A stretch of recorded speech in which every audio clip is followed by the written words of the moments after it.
Hello, everybody, and welcome to SOS 90. I am Genie7, joined by Skeptilians, and today we have the Grillers But Not versus Angry Face. Two teams that are stacked up for this early Nessie's Pool matchup. I'm excited to see what we're going to be seeing on Hammerhead Bridge here. Skep, are you excited? I am, genuinely. Looking at the Grillers But Not's roster, this is a very interesting roster for me personally. I've had the pleasure of playing with Sig recently. It's been a joy, a wonderful roller player who really knows how to hold forward space. And I can see that working really well with Devi there on the Hydra, as would be expected from the Grillers. And then also Cloud, who has been playing Machine, Splash, a couple of those Slayer skirmishy type weapons, and recently left Sonaria. So to me, this screams tryout vibes, Genie. Yo, I feel you too. Everyone wants to get rosters locked in for Ludi. Remember, everybody, your registration locks in on Sunday, this coming Sunday. I don't know the exact time, but this isn't a promo for Ludi. But yeah, streams pick up. Let's see. We got zones, Hammerhead Bridge. Here we go. Okay, so there we go. We do see Hydra there coming up from Devi, as would be expected, and Sig on that V roller. That is the only thing that Sig plays. So whether or not Angerface can catch on to that and start counterpicking around that is going to be very interesting to me. I am excited to see what this Angerface is going to bring with these quad shooters. If they can use that ink back to their advantage to help shut down that Hydra. The zone has already gone in favor of the Grillers, but not. Angerface, they are trying to hold on, but they've lost a lot of members. Both teams actually have two members down, trades going out. Specials are on the ground. Jumps are coming in, but Angerface has punished. Yeah, jump is dead, and there it goes. That's a stagger for the Grillers in favor of Angerface. They're going to be able to push up here, probably get the pick on Devi, trying to shred that Booyah, but Booyah doesn't quite shred like it used to, so not going to work. Grillers going to be able to maintain their ground and possibly facilitate a retake here, but they do lose Sig in the process. That will be something that will cause them to play passive for a second. Same with that Trizuka coming out defensively. But somehow, some way, another member has fallen on the side of Grillers, but not. Clock is ticking down. We're approaching one of the last possible ways. Sigurd's going to go from the right. Being pressured from the Hydra. Devi is great. Two fall on the side of Angryface. Sigurd's going in, tries to get the crowd. Big bubbler pop. Booyah bomb on that zone. Great cap from the Grillers, but not. Yeah, and there we go, Sig pushing up and getting the pick on Cappy. They don't have any forward pay in order to be able to strike this out, but they do work that out with pose. Bomb at their feet being neutralized by Devi's Booyah. This is exactly where the Grillers want to be. We can see that the Hydra is putting pressure onto that street. Unfortunately, the bomb does get a pick on Sig, but the Grillers are exactly where they need to be for now. Unfortunately, losing the shot as well as Devi there, meaning that this is probably going to be the retake. I thought Sigurd was going to come and get 2 or 3 in that scenario, but luckily the members of Angryface were able to turn around and stop the roller before they can get anything done. Cappy is going to be popping that crab, trying to force the Grillers, but not all around them. Cloud is going to be falling to stand. That's dangerous because Sigurd's just running through them at the moment, but that Ninja Squid is going to cause them to have a lot of chaos and distractions. They've fallen down the ledge now. They're just going to have to wait and probably just jump out. Yeah, great jump out there, though, given that they were most likely about to be picked there. But we see that Angerface is about to clear their penalty. They do have that ready to go. Despite the Grillers having 3 specials online, there's that Zuka, but is it going to find anything? And the answer is no. The roller is down. The vac is out. The zone is in neutral. But recap there for Angerface with only 2 members of the Grillers left standing. Is this GG? And the answer is yes. Yeah, wow. That was one of those Trizuka shots, and I believe one of the Booyah bombs that were thrown at zone that got eaten by that Inkvac. I'm pretty sure that's what I saw.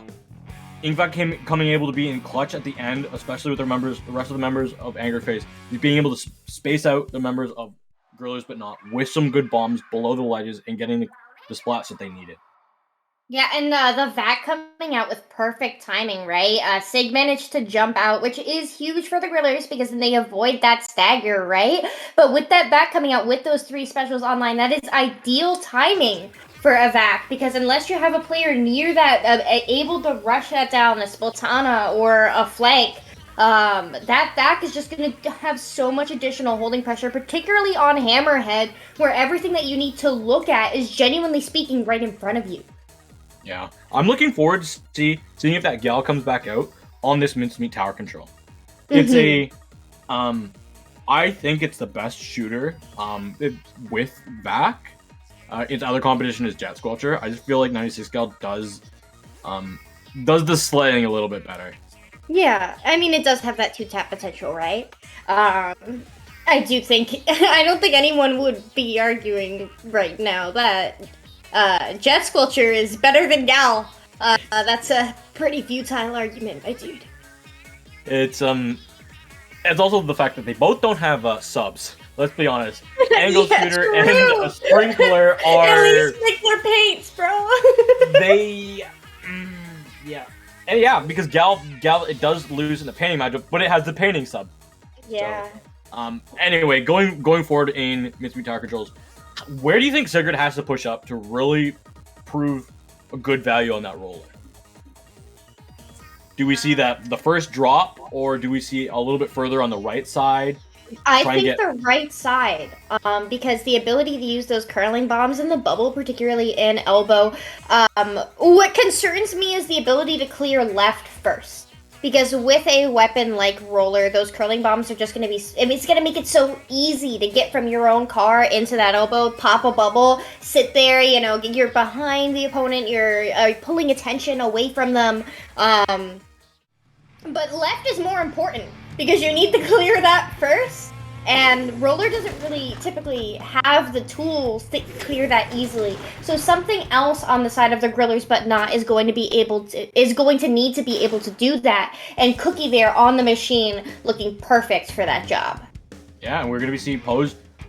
Actually, they're gonna be on the Slosher now. That Tri-Strike is actually surprisingly good at stopping tower. Underrated for that. It is, and not only at the tower, but whoever might be lurking behind it. We do see that crab coming out rather early on the side of Angerface. 2 down on the side of Grillers. Make that 3. That's a wipeout here. Angerface going to be able to take that tower and get this ball rolling. The ball's gonna be rolling. Indeed, they've got specials out there ready. They've got this advantage. Tri-Strike coming up, but they've lost their splash already. Sigurd is trying to look on that left side. Cookie's on the right, able to get 1. Can they get 2? It's looking to be dangerous. They won't be able to get that. First checkpoint has fallen for Angry Face. That's not going to be enough to keep this push going any further. But they did manage to clear that checkpoint, right? And that's so useful because I was just talking about the ability, the need. Great Zook shot. Oh my gosh. The need to clear what is on left in order to be able to continue working up right. And here we go with the Grillers clearing left with Azuka and applying enough pressure there in order to be able to do that. But now for the rest of the game, you just need to worry about the expediency of your sweep towards the right side of the map. It's just going to be the splash left alive for Angerface, and they've fallen. Cookie's is really just rocking it down with his machine pick, really escorting the Grillers, but not. Marching this tower all the way down to the 3rd checkpoint. We're going to see Cloud going for some more splats, able to find some assists. Going to be the Gal here, trying to shred that Booyah, but they don't have all that much damage. Booyah Bomb has come out for the Grillers, but not. Iching is on the backside, gets taken out by Cookies. I believe that will be a little bit of a reset coming for the Grillers, but not. Especially with the jumps falling down. Oh no, but just the Gal alive! Oh, but the Gal's able to defend it. From Debbie, there are 2 picks jumping in there in mid. So at least for now, the Grillers but not does have control. That back's going to come out, and Sig is going to be caught in it. This is a rather scrappy mid right now. Cookie there popping that Booyah on that machine and getting picked for it. The Grillers are vibing. They have a substantial lead, especially by a checkpoint. So whether or not they can hold on to this as Angerface begins their push here is the question. Yeah, back is at the ready. Crab Tank has been used for Angerface. This tower is marching towards that second goal. Happy's Crab will be ending very momentarily. Tri-Strike has come out to make a lot of space. The Grillers, but not, are all stuck in one spot. Seeker's going in. They've forced the back to be used a little bit early so that they can't secure the checkpoint with it. But the Grillers, they have to capitalize on this. But they're falling. 3 down, just Debbie. Debbie won't be able to stall the tower. She does throw the Booyah Bomb. It makes the members fall off, but they don't have anyone else to really stop this tower. Crab has been out as well. More members from Angry Face are really marching down. 1 point, and we have the lead being swapped. Tri-Strike coming out as well. Inkzuka's at the ready. Both teams are scrapping so heavily. The Ink Back is causing too much chaos for Angry Face. They are going to really get this third checkpoint and are going to look to get this game. Oh my gosh, here we go towards the KO. That is a wipeout on the side of Angerface, going in for the KO in what was a rather substantial turnaround from what looked like such a dominant push from the Grillers into a W for Angerface, taking this. But whether or not they'll take this 3-0 is up to the Grillers. Yo, thank you for reminding me about that. It's playoff 3. I was like, oh yeah, we did change the format. I remember that. I've been on mic for SOS quite a bit, but I haven't been on mic for group rounds for Nessie's pool since Splat 2. So thank you for reminding me, Skep. Yeah, honestly, it'd been a while for me. I did last week, which is why I know. Thank you. You saved my embarrassment. But before we go into the next one, I gotta say we didn't shout out Dude's raid from before. Thank you, Dude. I saw the little bit of your end of your stream. I'm sorry that you couldn't get your 9s on Salmon Run. Unfortunate. Oh, rip. Like, man lost out on it with like he could have gotten 4 wins in a row, but then he lost it. Oh, unfortunate. Unfortunate. Jinx. Put one out. Put one out for the homies. As we Hey, pour one out for the good freelance teammates. Pour one out for the good solo teammates. Okay, let's be thankful for that. Yeah, I think negativity bias. It's too easy to remember the bad ones. Let's pour one out for the good ones. Yeah, remember the ones that you always like. Yeah, I want to stick with team. I want to stick with the team. And then Calm Air happens, and it's like no. After you shed a tear, but. While we're setting our tiers, let's go buy some fish at Hagglefish Market. Yeah. What kind of fish do you think they're haggling for? I don't know. They might be floundering around. Oh my god. We got the puns backed up. You know what? We don't. It's not that high. We don't have as many jokes piled up as we used to. We might have some walleyes, but I think they're gonna be haggling for the golden fish. The goldfish. Yeah. The goldfish. This is peak Splatoon comms right here, Skep. I love this. Oh my god. Don't do this to me. No. This is good. I'm enjoying this. I've been up for too long. I've been yelling at screens for too long. Have you ever seen a dogface fish? Have you ever seen that? No. That's me right now. I don't know what that looks like, but it sounds funny. As we don't have too much being changed. Oh, Pose is going to be swapping up to that off of the sloshers. Stan is going to be on that machine now. We've got a custom to the sculptures, dually sculptures. Oh my goodness. They're not clown fishing around anymore. They are in mid. The fish is there, but whether or not we can see that this pick on the Hydra will be huge because that buoy. Oh yeah, there we go. All right, this checkpoint. This is good. They got this. This is good. Why didn't we say they could be haggling for the fish as been the Rainmaker? Because you always call it the fish. I did say the golden fish. You missed it. Oh, the golden! I thought we were talking about goldfish. You're unreal.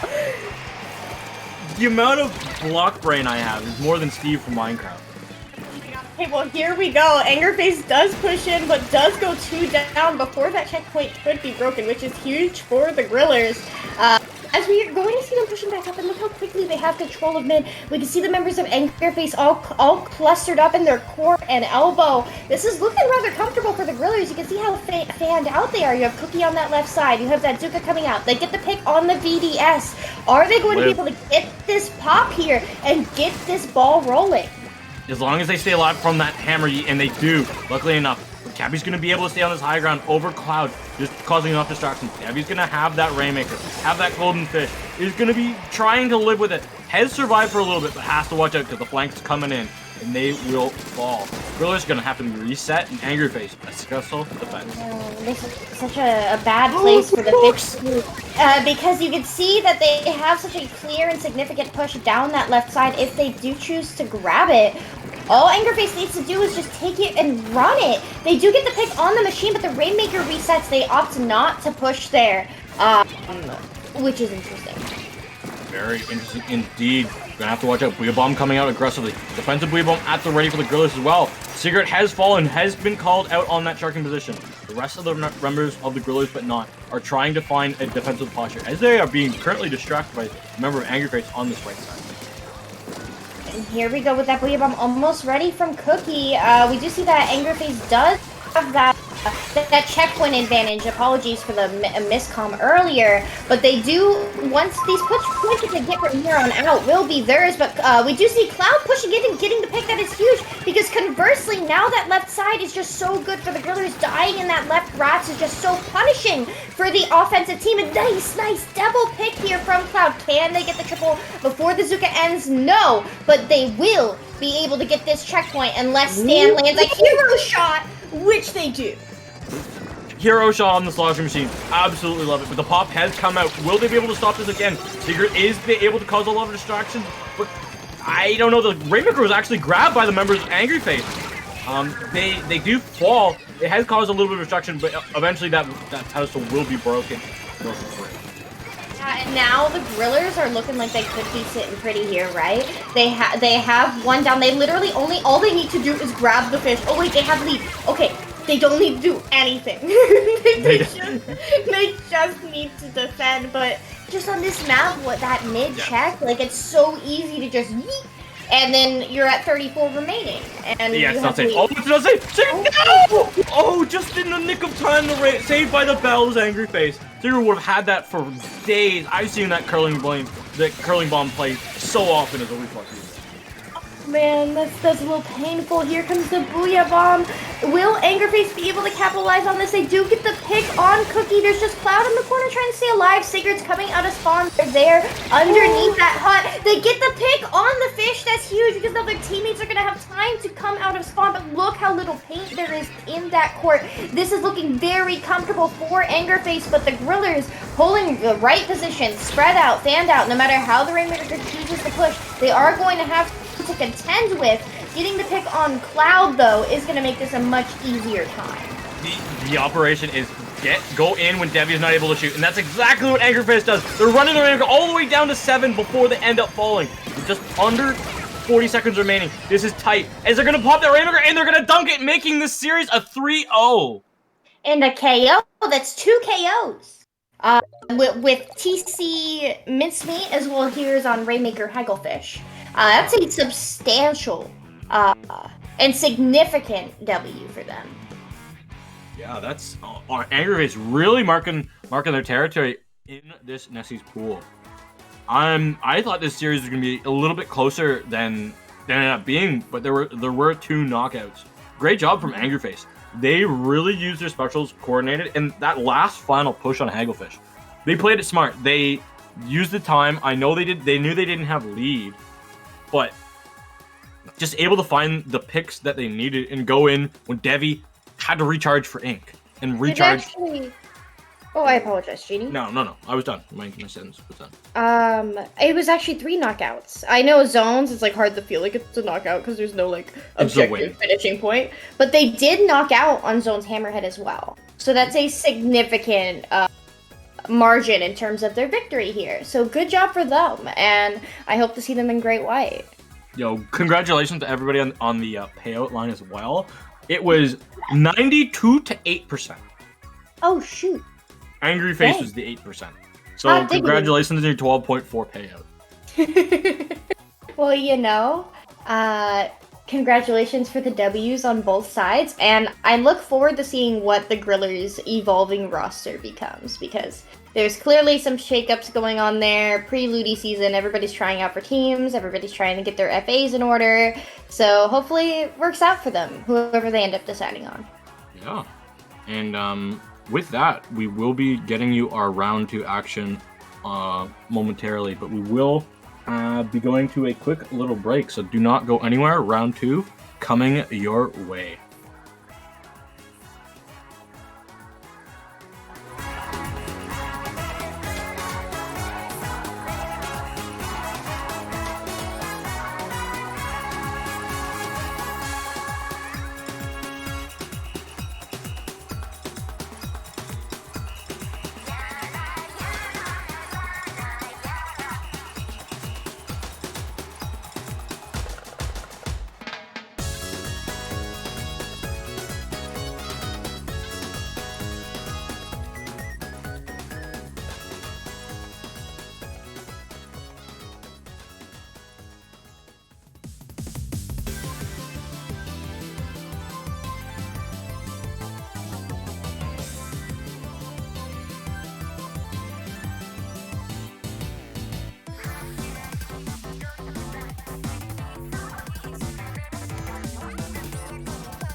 Welcome back to SOS 90. I am still Genie7, and I'm still joined by Skepadillions.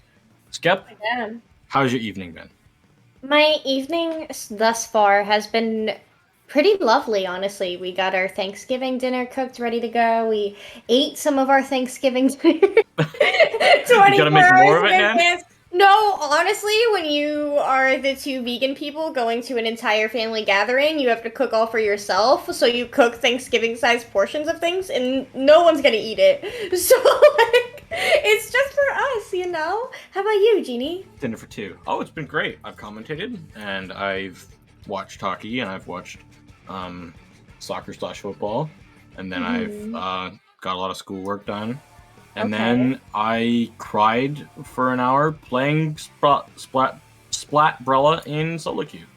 You know? Since when? So why does E-Liter able... So if my shield is out and I block the E-Liter shot, why do I still die to that E-Liter even though my shield has got poofed by the said E-Liter shot? Anyway, Nogami, please look at how... Skill issue? Skill issue. Skep response is skill issue. I'm just saying it doesn't happen to me when I'm playing Tent. Tent works 50% of the time. Regular Brawler doesn't have a shield. End of sentence. Alright, here we go. Square Up versus At Here, +3 for SOS. Should be a pretty good game. We've been watching Square Up. We watched them last week, and Square Up is a regular Hammerhead contender. They started off their run in SOS at 87 together with 4th and Mako, but since then have been getting pretty consistent Hammerhead brackets, so can't wait to see what they can do tonight. Either. The Charger's going to be able to find some good value against that spotlight, hopefully, but the rest of their teammates have fallen all around in front of them. It's going to cause some danger. Just a crab tank wielding a splash at the last for Square Up. Good job at defending this goal so far for Freshies. Yeah, and these streets are so important to defend on Flamblitz. Mahi in particular, just because that's going to be where people push for the vast majority of the time. The left side used as a distraction in order to be able to open up that right side. But here we go, Freshie getting that pick, very quickly turning into an advantage for Square Up. Oh my goodness, and that's going to be 3 down. Just one more splash alive. Effective wipeout. Freshie's able to capitalize on this and take out the junior as well in a trade. Are they going to be able to extend this push here? Because they do get below 60 remaining, which is typically what is considered a good opening push, especially in the first minute of the game. But this is Mahi, and realistically, the entirety of the map doesn't open up until you get below 50. This is so stalling awesome. Out of 51 is quite interesting.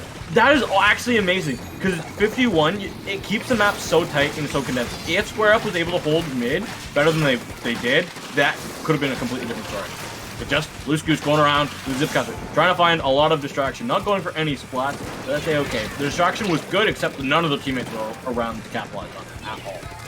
Yeah, and then getting canceled right out of the Zip Pack does put At Here +3 for SOS at a disadvantage. And you could look at the clam economy. You can see that At Here has not a single clam to their name, but very quickly Square Up managing that clam economy. They very well could push in here, especially look at those clams. All those clams are so easy for them to grab, but they do lose the splash in the process. This is a rather skirmishy fight for mid, as At Here does finally form one of those power clams. That Wavebreaker was allowing At Here to get so much of the space, finally able to get through that basket. These first ones and the rest of the members are going to be fighting and scrapping around, but oh my goodness, can they get through? Can they get through the machine? It's going to be so close. No, they won't be. That's so close for them to get all this time. Yeah, and then they're very quickly forced to back down, and you can see that the Sultana is the only one that... Oh, I take that back. Splash has the clams as well. But Square Up putting up a great defense here on that elbow in order to be able to stall them out here. We can see Freshie's about to form another power clam. They do so. They also have that crab ready to go. Tossing that clam all the way back to their sniper so they can pop this crab. Crab v crab for mid. Who's going to win this one out? Yeah, actually, Freshie fell. It was Delta's crab, which was still online. They didn't find anything other than space. Loose Goose is going to be trying to run through. Zipcaster again, trying to cause distractions on the Parkland. They got 2 distractions on the members of Square Up, which allows them to walk down mid, walk down that lane. Perfect plays from At Here. Yeah, great use of Zipcaster, honestly. You love to see it. Diverting so much stimuli away from the rest of their teammates so that here could get a significant and substantial push, changing the map geometry. Now those sides are open. This could give at here the advantage, especially with that Splatling versus the Charger. The Splatling's going to have a much easier time moving around in order to be able to begin another push. Yeah, I can completely agree with that statement. You, against a Charger on this map, without all the space to move, you just don't. You can't do anything. You're just crying, team, do something for me. And Lucy's Inkback and the Crab are being used for square up. Wheel Bomb as well, but they're going to get absolutely shredded by Lucy. They still get 2, actually, out of that fight. But is Square Up going to opt to push this? They are. They managed to get up onto the platform, shut down by the heavy Splatling and the Junior. Here, putting up a great defense, getting 3 down on the side of Square Up. That is huge. That push has come to a complete halt there for Square Up. They are going to have to start back from the drawing board, but they do have that pity underneath their basket. But what else do they have under their basket? The members of SOS coming right in there, trying to work to clear that penalty, but it doesn't look like they're going to be able to as the last remaining member is forced to fall back. They just gave Square Up a pity. They did, but they worked through a lot of their penalty, but not enough because there's just not enough time. They do have a pity on the side of from Square Up, but they need to get in here. They've got Crab, they've got Vax, they got double Crab going in.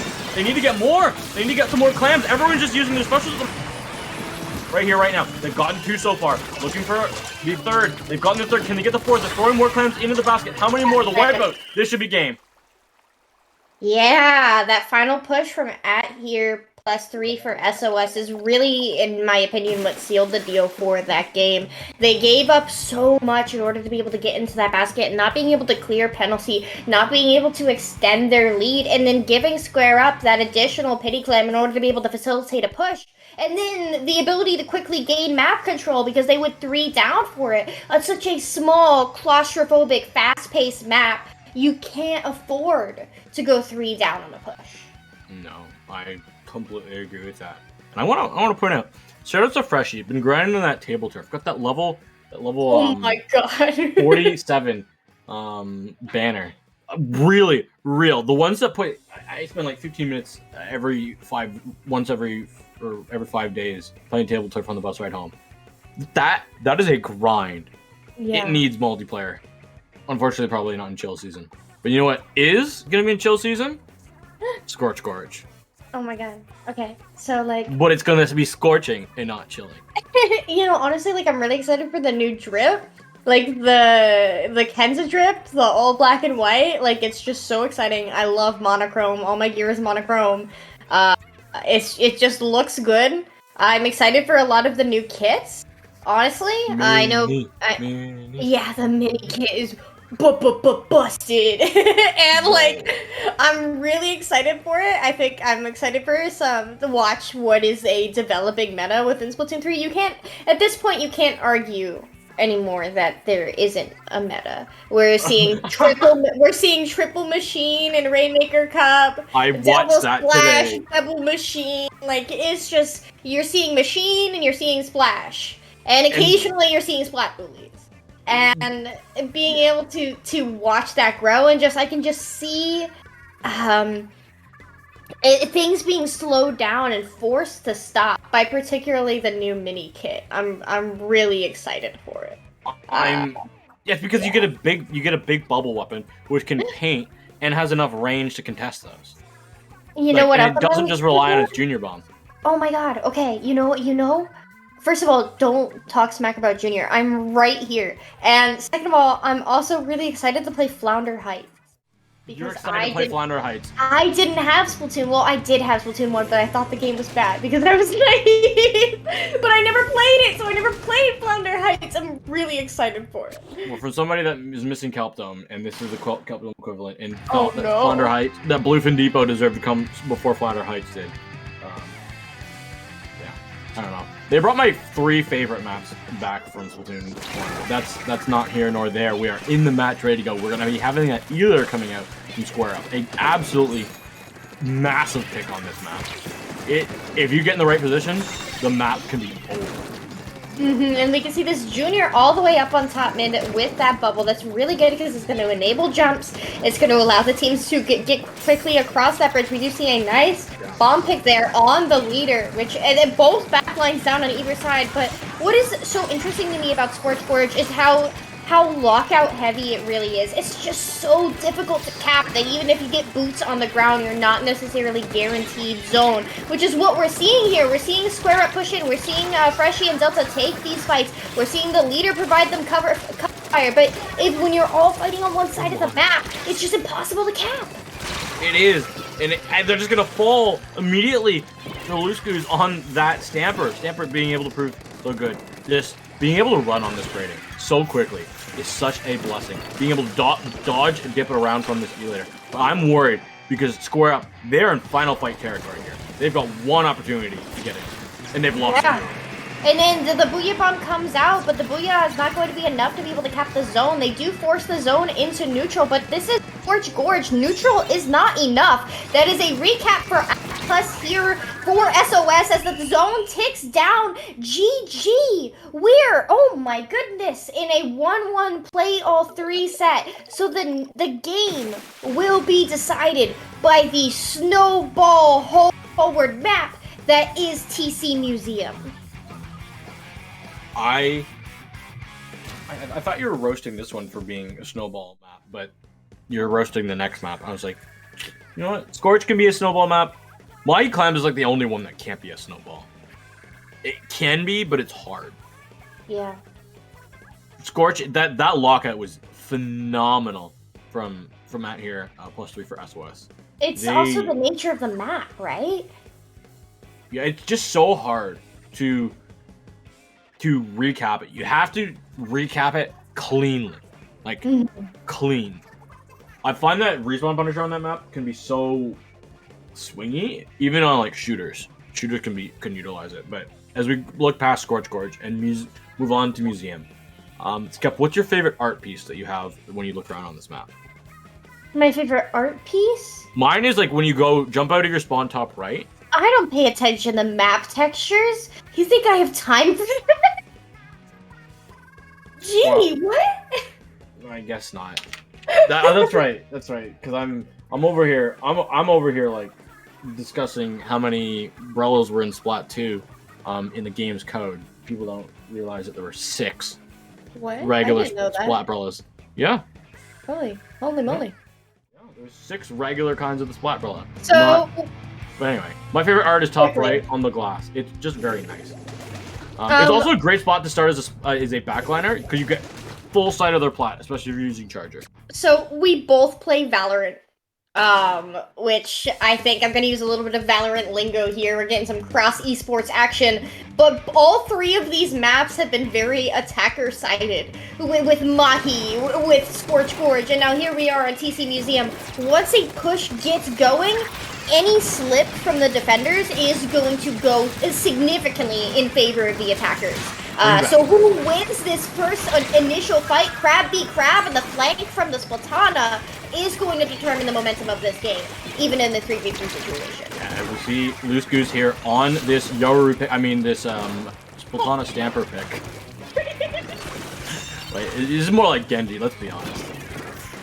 The Spider-Man though is definitely Yoru. Let's go to the back line. Look at all 4 members of Square Up are fearful and not pushing forward. Yeah. And here just got an entire checkpoint because of a zip caster. And the zip caster is just going to be so good in terms of generating momentum there, particularly on that top right side, which is normally it's the one opportunity that defenders have in order to stall things out. And very quickly, within the first minute of the game, we can see that here have cleared that second checkpoint. They are barreling towards the third. What is Square Up going to do, especially when we are expecting another zip cast? They need pressure on top right.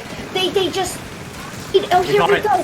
The Crab coming in clutch, but there's on their plat. They have defended that checkpoint for now. They got the defense. They stopped the snowball from rolling. It was insane. The thing was rolling down all of Mount Hylia. That thing had all the speed in the world. There was nothing stopping it other than a singular Crab. That crab really coming in clutch. We can see Square Up having 4 specials online. Are we going to see a reverse engagement of the previous situation? The Booyah Bomb coming out, everything coming out. They need to get a pick, and they do get a pick on the Junior. That first checkpoint has fallen, but the Splatana feeding in with that Zipcaster a little bit. That's 3 down on the side of At here, plus 3 for SOS. Pushing up onto the plat, and the second checkpoint, they've got this. Yeah, they do, but they don't have they're not all that close to the specials. They need some specials here. Now, they've got Delta getting some good picks. Matt does fall. This is going to be dangerous. Crab is up for Delta, but they're going to be flying from behind. Need to be in that ball form. Unfortunately, not able to get those 10 extra points. Jumps are going to be coming in for Square Up in the mid. This is going to allow them to have another opportunity. Have a second attempt at this push. They're trying to find these snipes on this spotlight. This is definitely Square Up's push to lose. It is. They have that crab ready to go. They have that back ready to go. They have mid. They have tower. What they need to do is get that Junior out of their hair. Okay. There goes the Junior.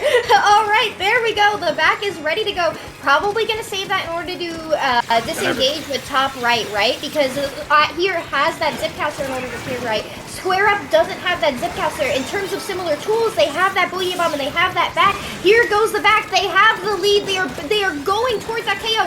Great snipe there. GG for Square Up, showing that they are the Hammerhead contenders, taking round 2 of groups. The super smart play from the Charger to sit back and go back to mid. Luna going back into mid, holding their ground, not saying, you know what, we could go and fight a 2v2 for the tower and try and get our super jumps in. Anything. I'm going to go back, going to make sure the super jumps are going to come in. I'm going to hold this mid, going to get some shots down. They allowed their team to get in. The push continued. Even it had like a 45-second pause, built all their specials, and then they made that snowball roll again. The snowball didn't break, but they were able to push it again once they regrouped together and all pushed it down the hill together. Amazing job. Honestly, the next thing we need to have in museum is a snowball. You want a art picture of a snowball? Yep. Wouldn't it be ironic? Oh, honestly, it should. Oh, man. You know what? We have some things to talk about, GD. And the first thing that oh my god, I'm so excited to talk about this. We are talking about Stormbreak. All right, gamers, if you don't know what Stormbreak is, you have been snoozing. Mulloway IT, you know, Megalodon Cup, Minnow Cup, all them gamers, this is their first ever major, and it has just been unveiled with a absolutely shocking $1,000 starting prize pool. This is repeat that part. $1,000. That's $1,000. That's $110. All that can be yours, I think. Probably a prize pool, but anyway. Don't miss an opportunity to be a lightning strike on December 17th and 18th. Be sure to join the Discord server at discord.io/MullowayIT, which you can see on screen, and grab the Stormbreak roll for more information. This is a really interesting format, and I just want to say on a personal level that this is very exciting to me and my friends. One of my friends, Toasty, very good friend, is one of the head TOs for this event, and he's just been working so hard on it, and did everything he could not to leak it to me. He really did. And just listening to him get so excited for this and put all this work into it and just finally have a date out there and to look forward to and watch teams compete, this is going to be an interesting event, and I can't wait to watch it. And I'm also going to be playing in it, Jeannie. I honestly, I might leak a little bit of not the event, but like the schedule. This will be the final major of the year. Oh. And yeah, I guess there's like really honestly, you look at the thing. There's like left in the year. You'll be the final major winner of 2022. Right. It's I honestly like really love the format too. Just to talk about it for a second. It's double elim. And if you lose in the first 2 rounds of the double elim, you go into a Swiss group, right? And that's where you play day 2. But for those of us who hate Swiss, You from day one double elim, you go into day 2 double elim. So it's just constant, really high pressure games. If that's what you want, I'm really genuinely looking forward to this event. The commentator cast is gonna be great. It's just fantastic. Go sign up. Yeah. No, yeah, definitely go sign up, everybody. Yeah. But yeah, and with that, we have one more ad. IPL's Oceania tournament is back after a 1-year hiatus. Yes, 1 year. Refresh down 13. Coral Comeback is happening Saturday, December 10th at 5 p.m. AEDT, 7 a.m. CET, and 1 a.m. EST. Registration is opening now. This tournament will be happening on a monthly basis with a format aimed at all skill levels. So yeah, it's awesome to have Oceania's tournament back. It's been a scene that has been struggling, let's say. It's been running on DJam. That's what it's been running on. So it's gonna be nice to have DJam be able to take a break and have Oceania be represented.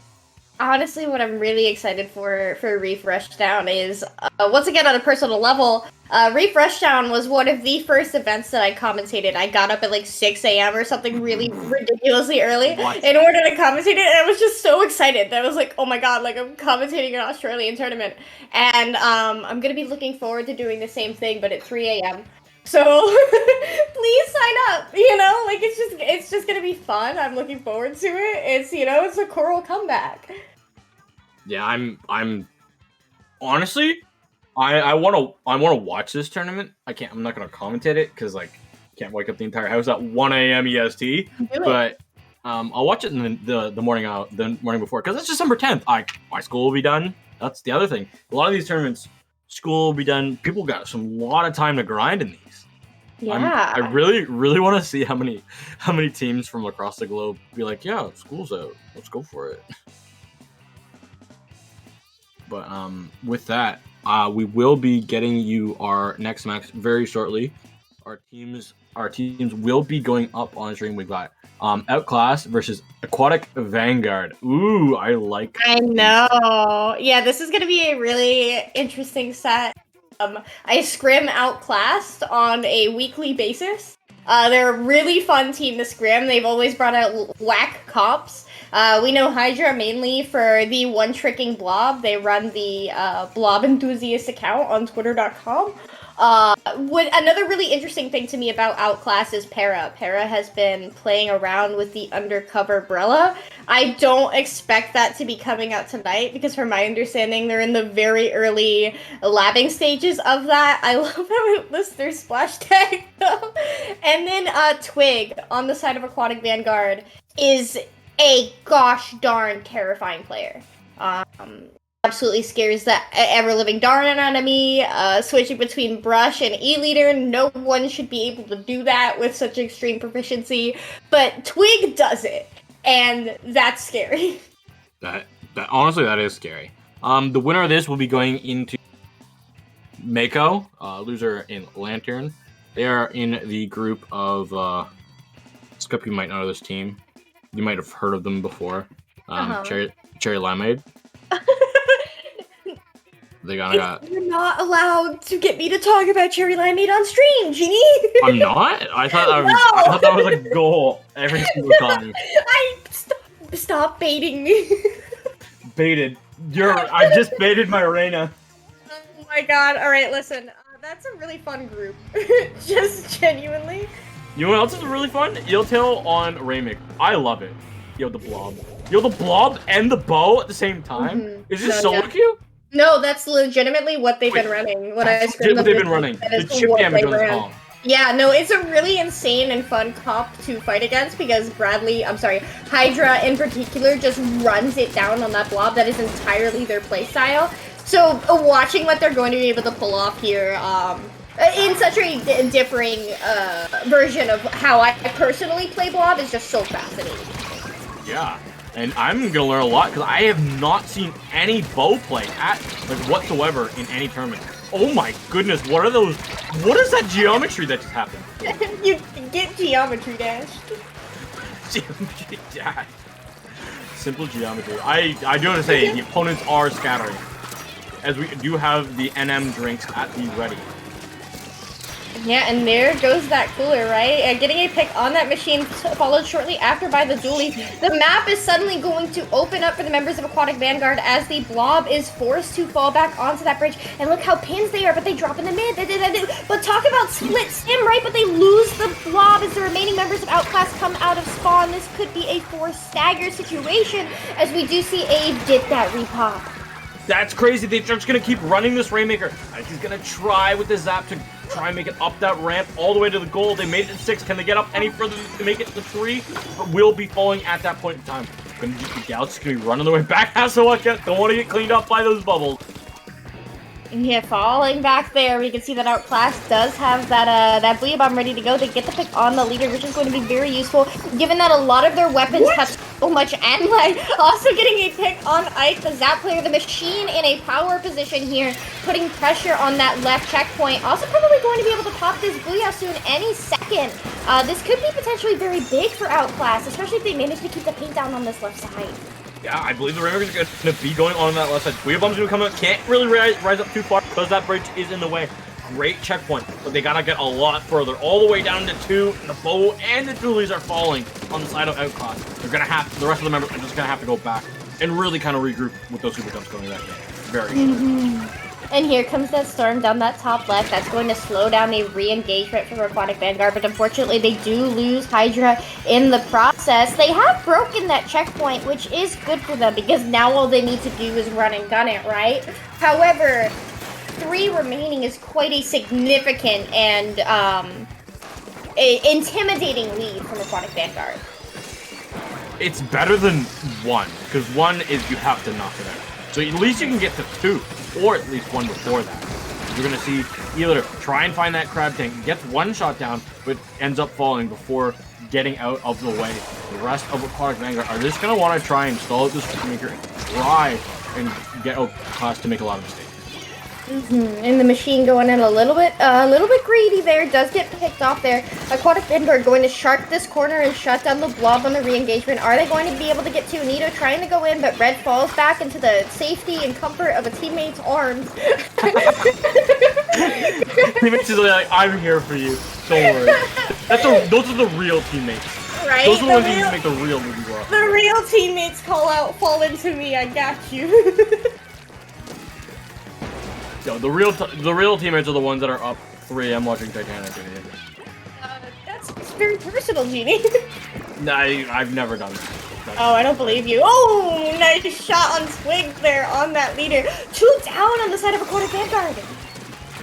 3! 3? This is Outclassed opportunity. They need to really force the aggression here and get the space they need. They also kind of need the objective, but that's another story for them. Yeah, worry about that later. Just take space, let the Rainmaker reset, Yeah, just take space. 1 minute left. But they go Spikes and spawn. Who cares about that? we have sight. Alright, you know what? The Rainmaker's in mid, which is huge for us. The drinks are ready for Aquatic. Everyone's getting refreshed before they go back and try and mess up Outclassed. So far, so good. Hydra has fallen. Honestly, I think Cooler is really good on this map in general just because of how linear it is and the fact that you can literally just run it down. I do think Twig on that leader is absolutely doing some serious damage because Outclassed is not going to be able to push in. Look at where Ike is on that bridge. The crab does come out, but are they going to be able to get any value from it? The machine on the side of Aquatic Vanguard is down. Red is pushing up, trying to be cheeky, but Twig shutting it down. 3 down, delayed on the side of Outclassed. It is like, what do? You can't touch the fish. They grab the fish, but they're very quick. Pair is going to go down, and that is GG's in favor of Ave. Yeah, AV, that lead was too dominant. There was nothing that Outclassed could do. They got the checkpoint, and then it felt like the task in front of them was just too big. I was really, really happy to see what Aquatic Vanguard did from early on, and later on in the game, they still kept to their strategy. They still kept to their defensive posture. And really, they just traded their way out after the rest of the game. Clamblitz is going to be a mode which I'm a little worried about their composition.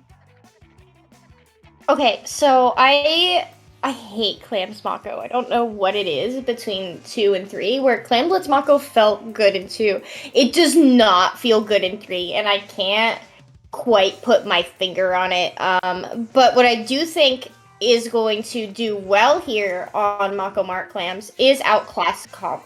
Because the miss, as you head into Freezer, is just going to be such a pain. Oh, you want to go and jump across Night? Get misted. You know, like, just Blob can do very well here, and just... Whoa, wait, Skep said Blob can do very well? In 3? Listen, yeah. You know, Bradley's a very, very talented Blob player. Hydra, I'm so sorry, they rebranded. A very, very talented Blob player, and just the way that Blob, the hitboxes work, and how you can fall to the ground and throw a shot that is where you were as you're falling, I think just plays around the stacks very well. And Hydra in particular is very capable of landing the one burst of all time. You know what I mean? I do. Before we get into the match... If Twig plays Brush... Oh yeah, definitely. They're screwed. Definitely, you have to play Brush over Eulator. Eulator's not good on this combat on Clam Blitz Mako. It's good. Like Eulator's don't get me wrong. Eulator, the weapon, is overpowered, but it's not good on this map. It wouldn't be used if it wasn't broken. And I also just say, enjoy everybody watching Clam Blitz Mako before the new mini gets here, because it is going this. So true. I tell you, I don't like Clam Blitz Mako, and I put my nose on it, on my finger on it. 10 Umbrella, I can't play anymore because it's 50-50 at like blocking shots, opposed to 100% of the time in Splatoon 2. Heavy doesn't have its splash wall, and Nautilus doesn't have a kit. Those are weapons that I play. I honestly think Not's kit is really underrated. I think Point Sensor is goated. It's not like you're going to be using a bomb when you're playing Nautilus anyway, and I think Storm has really effective synergy. If you're throwing bombs when you're playing Nautilus, you are throwing. Do not fight me on this. I will fight you. Where are we meeting? Where's the closest walking spot from 3 a.m. Denny's parking lot. Where? 3 a.m. Denny's. Denny's. Have a scrap on the car park. Oh no. Outclassed is very quickly gaining the advantage, though. Getting 2 picks on the side of Aquatic Vanguard. They have control of mid, and look at that beautiful, beautiful comp. That looks like solo queue. Legit, these two comps look like solo queue, and I love it. Fascinating, right? Okay, so it's a oh my gosh, it is a 1v1 situation. But something I want to point out here is I mentioned the toxic miss from the bow on the side of Outclassed. Look what Aquatic Vanguard is running. That Tri-Slosher, right? That also has the Toxic Miss. And I know for a fact that OBT can also play Slosher. So taking advantage of that Tri-Slosher here and using that miss is something that's going to be very, very powerful, but particularly on weapons that have so much end lag, such as on the side of Outclassed. Twig popping up, the Twig is the supreme flex player. Keep doing you. You're good at it. Keep doing Twig? Twig! Let's go! Oh my gosh, Twig just says, alright, we go. We push now.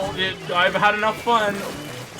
And surprisingly, there has only gotten a power and a singular clam into the basket for AV. This, honestly, not great. Not great. Okay, getting more clams. If they can get below 60, that's really good. And I think this push can keep going. They've got the members advantage. Clams keep going in. We're already down to 40. This is great. And Twig keeps going in and getting more splash. Yeah, it is just a shot left going. Are they gonna go for the clam? They do, but that's not good. Because while you just had that significant push, right? Now all of a sudden you have a blob on your snipe. You have a machine under your snipe. They lose the dualies, right? But look how quickly Outclassed has managed to get control of mid. And where do all the clams spawn? They spawn in mid.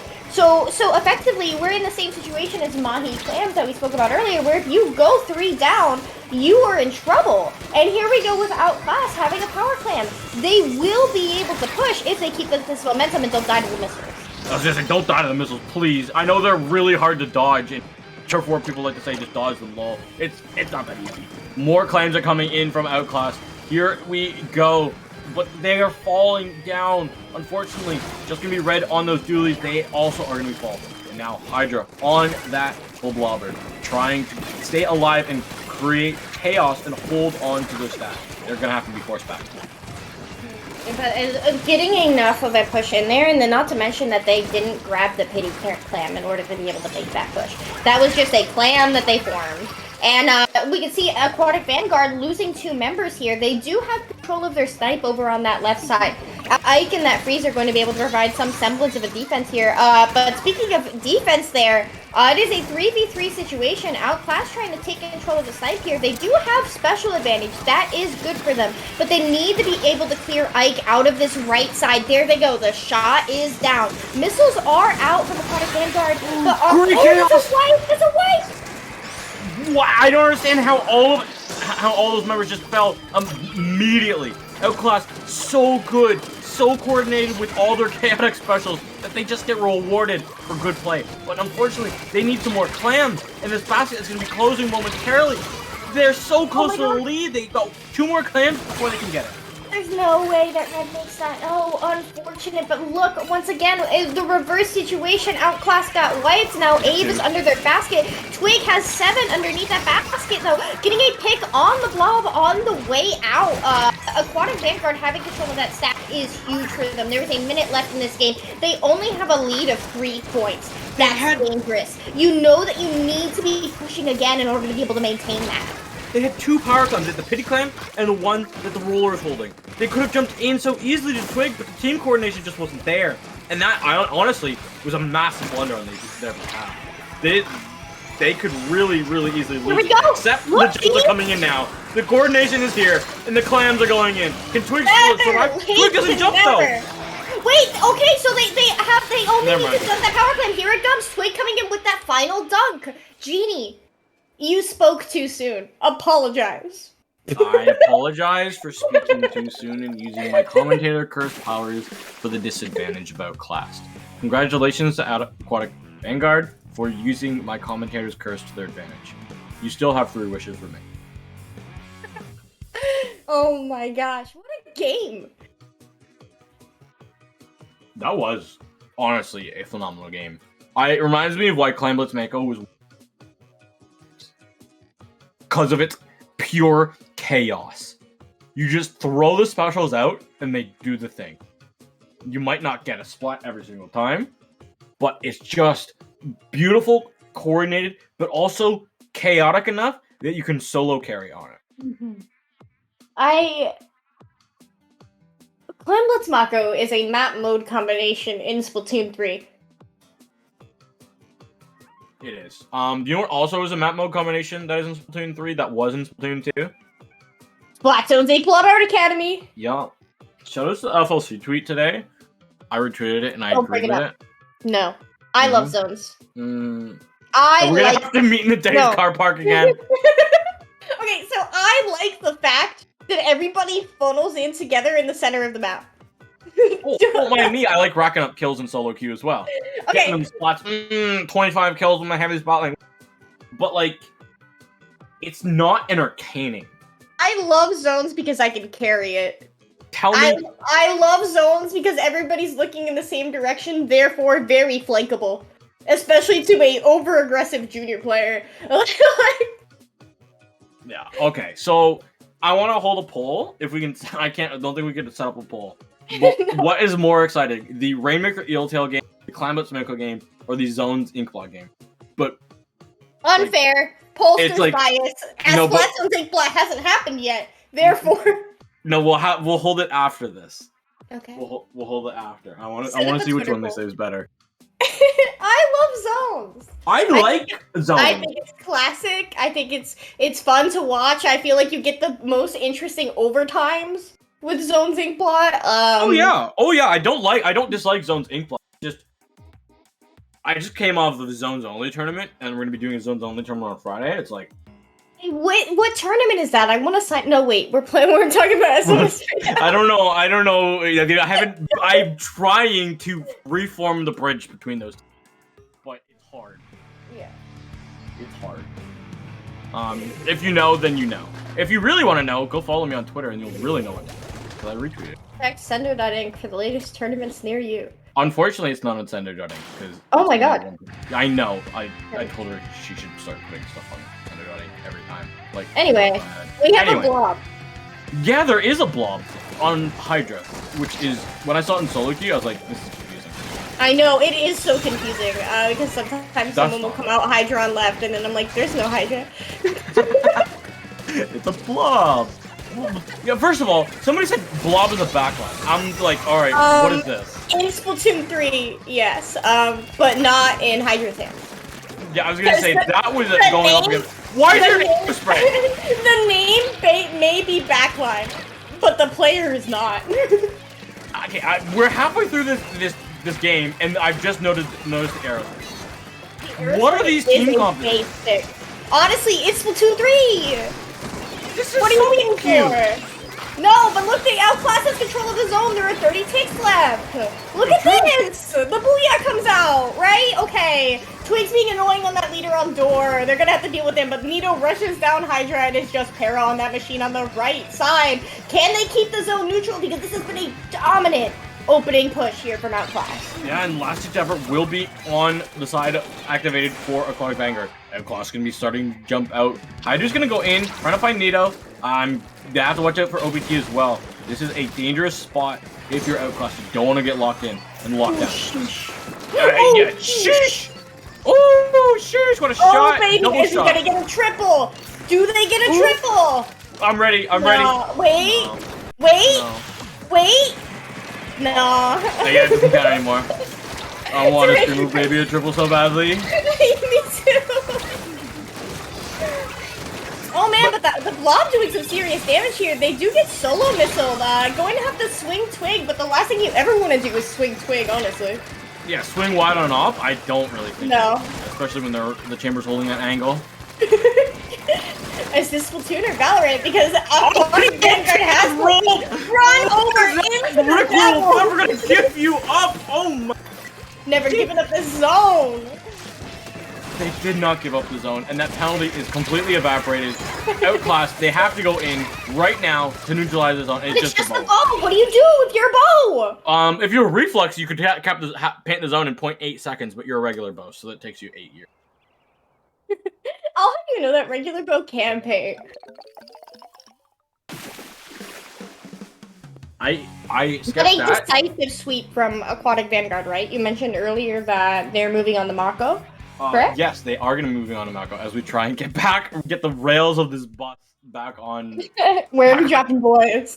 Yo, we were cruising in that last game. It kind of went.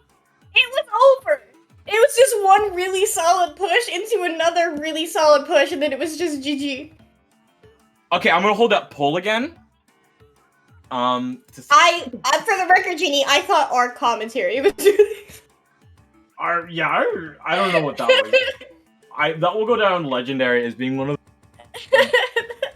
I don't even think the train was on like anywhere near the rails. I'm pretty sure we went. I'm pretty sure the train fell off the tracks, off the bridge, and into the water somehow, somewhere. And It was just an underwater train, bro. Yo.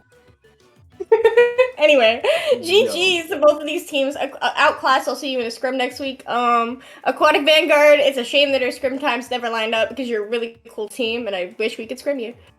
Yeah. But good luck to both of y'all, for real.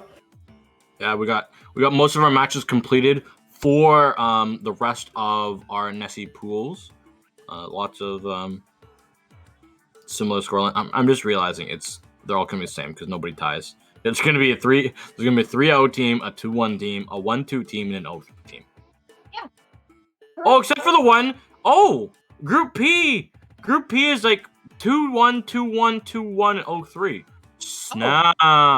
Let's air out here +3 SOS and square up. Oh snap. Oh snap. Group P looking like pretty clean. What did Popgun call that one time? I think he called it a circle of suck. No, don't say that. That's Group P. No, you can't. Oh shit. No. You made that connection, not me. Shame on you, Genie. And I can say it because Popgun said it. Yo, I was in the Popgun and I went up and down in the elevator once. Did Big House. That was pretty. Like, you know the famous people you go up and down the elevator with? Yo. Popgun. My we got up on the elevator same story. floor. That's crazy. Same No. floor? Same floor. We went opposite ways. Vapor, you can bring us to a different screen because we are now on a different topic. My I'm elevator. talking about Splatoon. I'm talking about Big House. My elevator story was at LTC. Okay, I ran into FT Win in the elevator. I was like, oh my god, not FT Win. Hi, would you sign my poster? Because that's like a tradition that you do at LANs, is you have everybody sign your poster. For those of you who have never been to a LAN, that's kind of like the thing. You buy a poster, it's custom designed for the event, and you have everybody sign it. It's really cute. And FT1 was like, yeah, like, sure. And, like, Kyo, like, starts signing my poster on the elevator door. And I was like, oh, by the way, hi, my name is Skepalillions, and I'm gonna beat you one day. And they just popped off so hard. They were like, you try, gamer, you try. I was like, yeah. They'll retire before. And then I shared a flight with Kyo on the way back, which was cool. Oh, snap. My poster for Big House. This is the big brain play that I did. So at the TO desk, oftentimes the TOs, because they can't walk around, they put their posters on the ground. Yeah. Not on the ground, but on the TO desk. Yeah. So Magic put his out. Ray's put his out. I think at the end, right near the end, and then K-Bot put his out. Mm-hmm. And then I put mine on the edge, between the edge of the table and K-Bot's. So everyone's like, which one's like Magic, Rays, and like who are the main TOs? And they said this isn't K-Bot's. So then they're like, oh, might as well just sign the one that's on the left of it because there's no more on the left. You cheated. So there's like 16 posters that were on there, but like the 3 head TOs, there's only one to their left, and everyone else is on their right. Mm-hmm.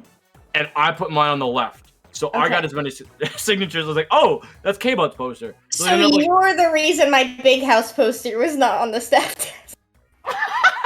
Probably. It's probably the one on the right, which got no signatures. Oh, yeah. The further right you went, the more people was like, oh, my arms. I'm done. Yeah. Because like there were 16 of them.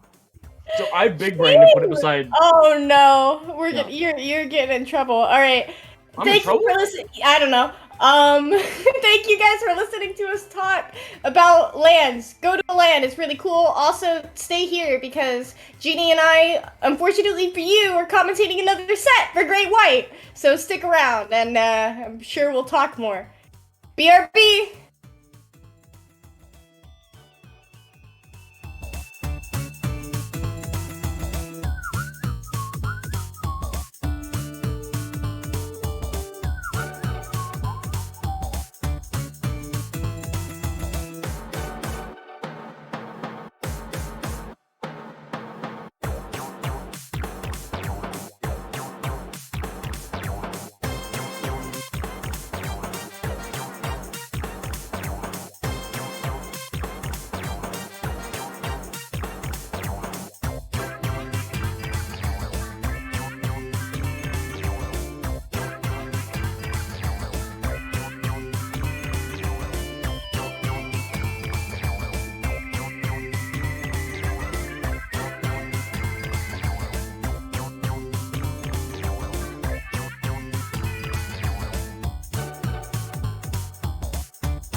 Hello, everyone, and welcome back to SOS 90.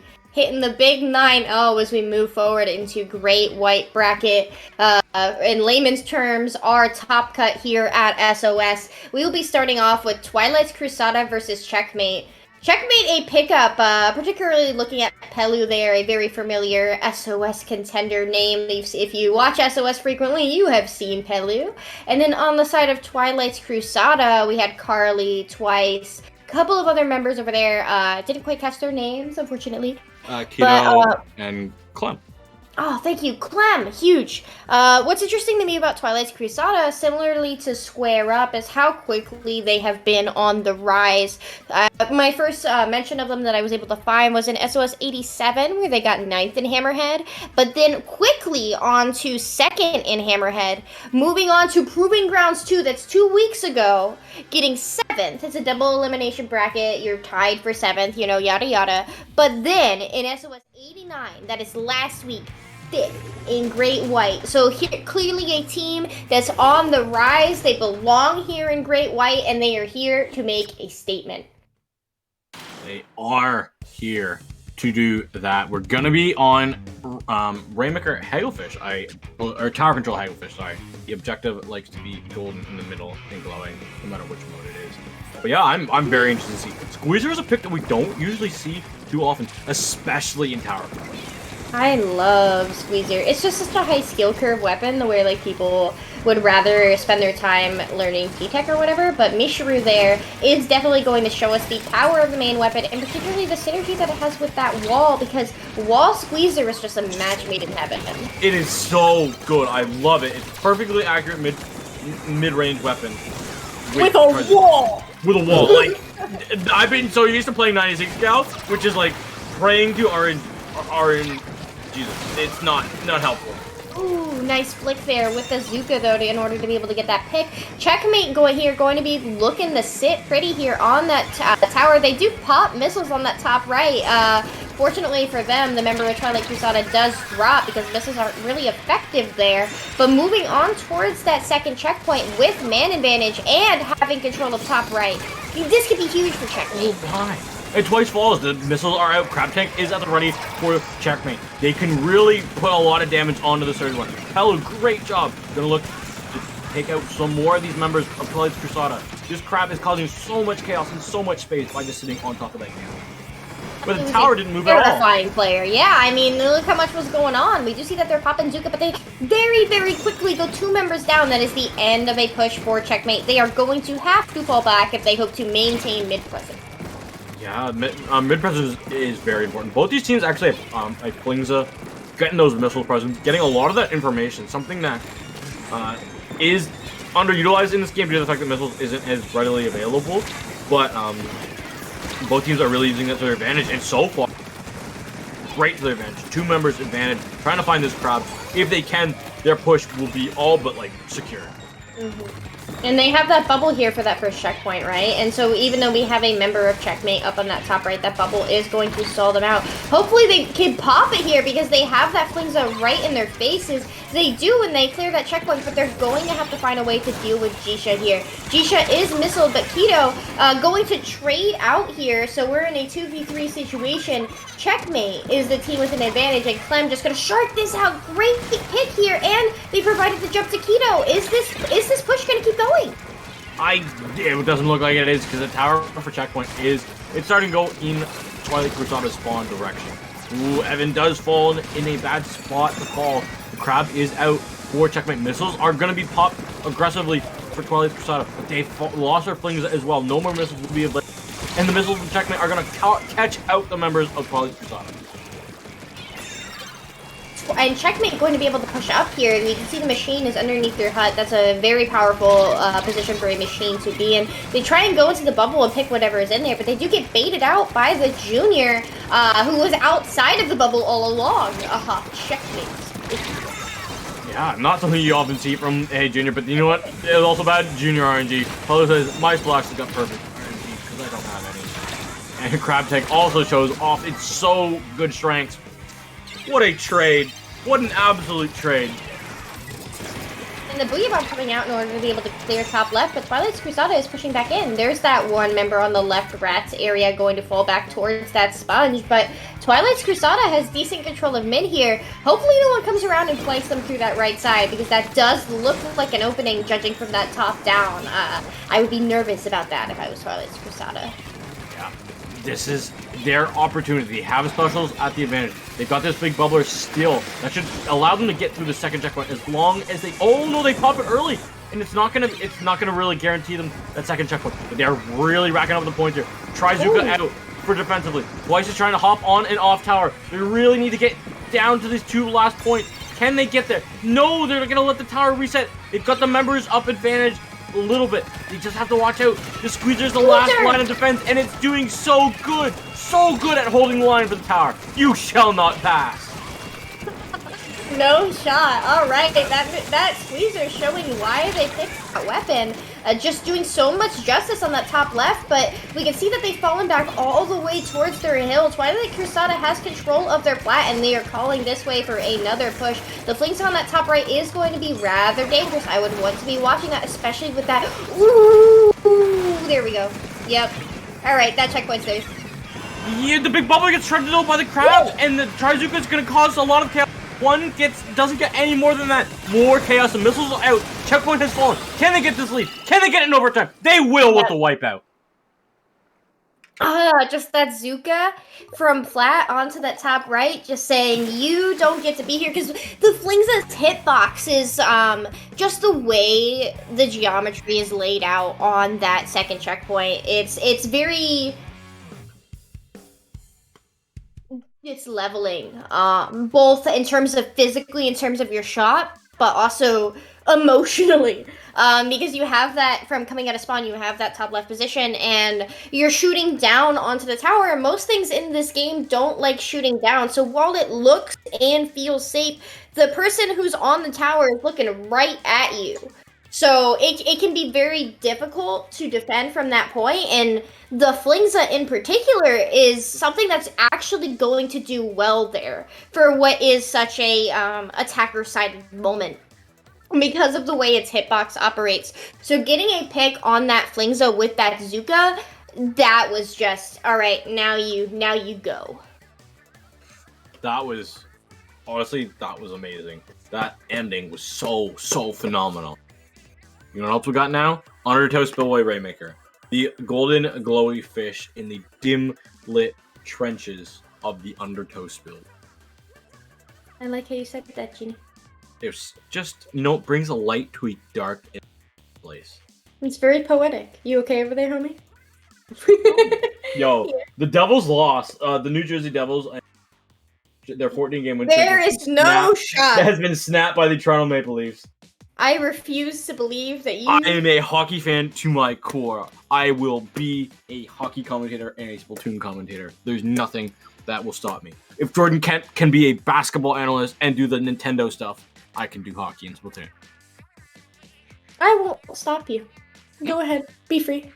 If you love something... Hey, yo. IPL is really paying the bills here.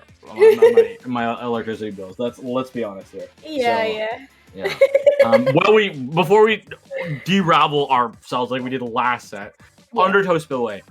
I love Undertow. I think it gets a little bit of a bad rap. Michigan is stupid. Right.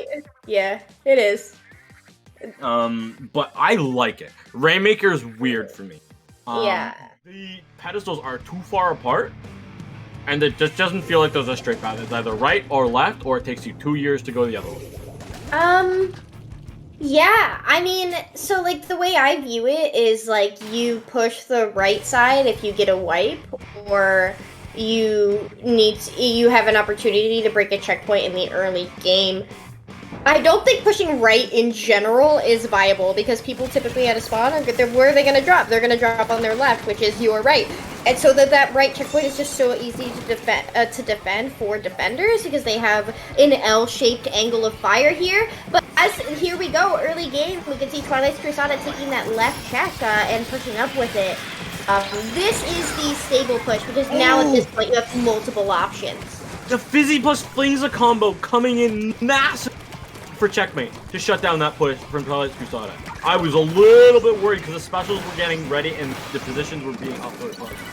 Another thing I wanted to mention about that weapon, all right? If you have a run speed weapon, a right side is actually a lot faster than left side. But until mini or like any of the other spawnings kind of get a little bit of kit changes or anything around, nobody has run speed. The Squeezer 52 duel is won by the 52 as they come around. Ooh, that's actually a duel. Clean. Yeah, being very clean up here. Definitely going to extend Twilight Cruzada's push here. You can look how quickly they get that pop, and they're like, now I'm going to start looking at other things. I would like to see them start moving into the top left, but they know that there are players there, especially that crab going to lock them out temporarily. But conversely, we see that Yumura on the side of Twilight Cruzada also has their crab ready to go for a counter evasion.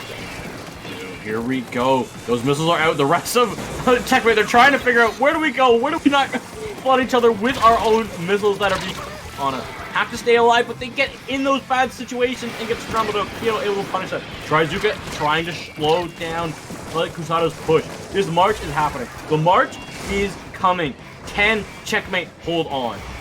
Yeah, we're in a 4v3 situation, and Yumura's all by themselves, but realistically, they're just having every special and sub in the books thrown at them. We do see, oh, great picks here. Oh, man, from the 52, but they do get dropped on by the Flingza, who's right above them. Man, talk about Flingza hitboxes, right? Just such power positions here from them.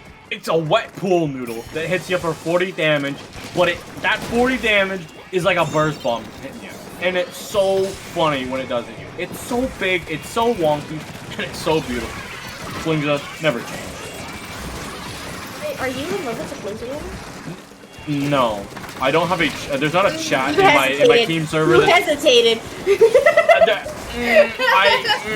It's like, because here's the thing, I'm currently in a relationship with the so I feel like it's like cheating if I which is why I have a Flingza win counter, which is sitting at 11 right now. The Rainmaker does reset. Yeah, the Rainmaker does reset here. Twilight's Crusade is still holding on to a very significant lead, having broken that first checkpoint, and there's only 2 minutes left in the game. They have 3 specials online. They do pop those missiles. They have that bubble. They have that whale, opting once again to go to the left push, but Mishuru there is this time to stop Clem, trying to duck and weave around that Rainmaker, but Clem just one step ahead, honestly, continuing to move this Rainmaker forward. These movements! Doing so good, but Really? unfortunately falling. This lead of 43, yes, the game has been Cruzada's favor, but 43 is not strong. We gotta be completely honest. That is a 3-down scenario in a pushing, powerful push position away To from. me, it's a checkpoint advantage, and the way Checkmate has just been dropping this game, I can see them being able to break the checkpoint, but I wonder how much they're going to be able to push beyond that, especially with the damage that Flingza has been putting down on the board with their main weapon, not with missiles. In order for them to be able to break through this, they have to be able to break one of those checkpoints. I think the only one that is feasible at this stage in the game is the right checkpoint, but Twilight's Cruzada is just refusing to let up any pressure and forcing Checkmate further and further away from that goal. They've used 2 specials in their own spawn to stop this Rainmaker. Kiddo's, twice. Twice has got an amazing spot. Looks for 1. The trigger discipline. The trigger discipline is off the road. Oh no, the Rainmaker shot finds out twice and then it should be punished. How? How did nobody see that? How did nobody see It's twice? still there! There was 8 movements. It just shot. Excuse me? Wait, this is huge! Okay, Jesus drops the Rainmaker left. They need to be pushing right, because if they take this left, the Flingza's gonna get them in a situation just like they were doing before. I'm really concerned. They're continuing to go left. It's a 3v3 situation, but Twice is already in their hair. Where's the Flingza? Where's the Flingza? The Flingza's gone! Where's the Flingza? There's the Flingza! Oh! What? Oh no! Right at the end, there's only the Flingza. If they hadn't calmed their team, they could have gone right. They could have gone any other direction. But Twilight's Cruzada are going to be taking this at 2-0. Who was the Flingza? Was that Keto? It wasn't Yumura, because they were... Who was it? Who was the Flingza? What was their name? Do you know? Well, Keto was the junior. Twice was the gal. I did see. Okay, so wait, hold on. I think Vapor's telling us. Vapor, who was the Flingza? Vapor? Oh no. Vapor, who was the Flingza? Clem? Clem, MVP Clem. And this is best of 3 now, right? So like this is over. This set is over. Twilight's Cruzada is moving on. Checkmate is out. That's their last game this SOS. But gosh, diddly darn it, like that was just so oppressive from Twilight's Cruzada. Really, keep an eye on this team because they've been doing nothing but better and better and better every single SOS. Really. I'm doing my homework. I'm writing my notes down. Yeah, I'm gonna be watching them. That's a team I want to watch. Anyway, Genie. Mm-hmm. This is it for us. This is our very last set commentating ever. We're done. Ever. Well, Skep, it's been an honor to commentate with you over these past. It was the first time we commentated together was the 420XX because you said you wanted to practice 420XX, the first one in Splatoon. So it's been about 7 months of us commentating together. It's been a blast, and I wish you luck in the. I'm thankful for you, Genie. Genie, what are you thankful for before we? Oh yeah, because it's American Thanksgiving.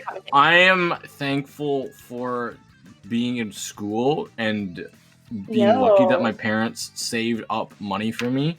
Over working really hard, and I'm an only child, so they don't have to spend divvy up all their money between 8 kids or 4 kids or 3 kids or whatever. So that got to save their money, and I've got my intuition paid for already.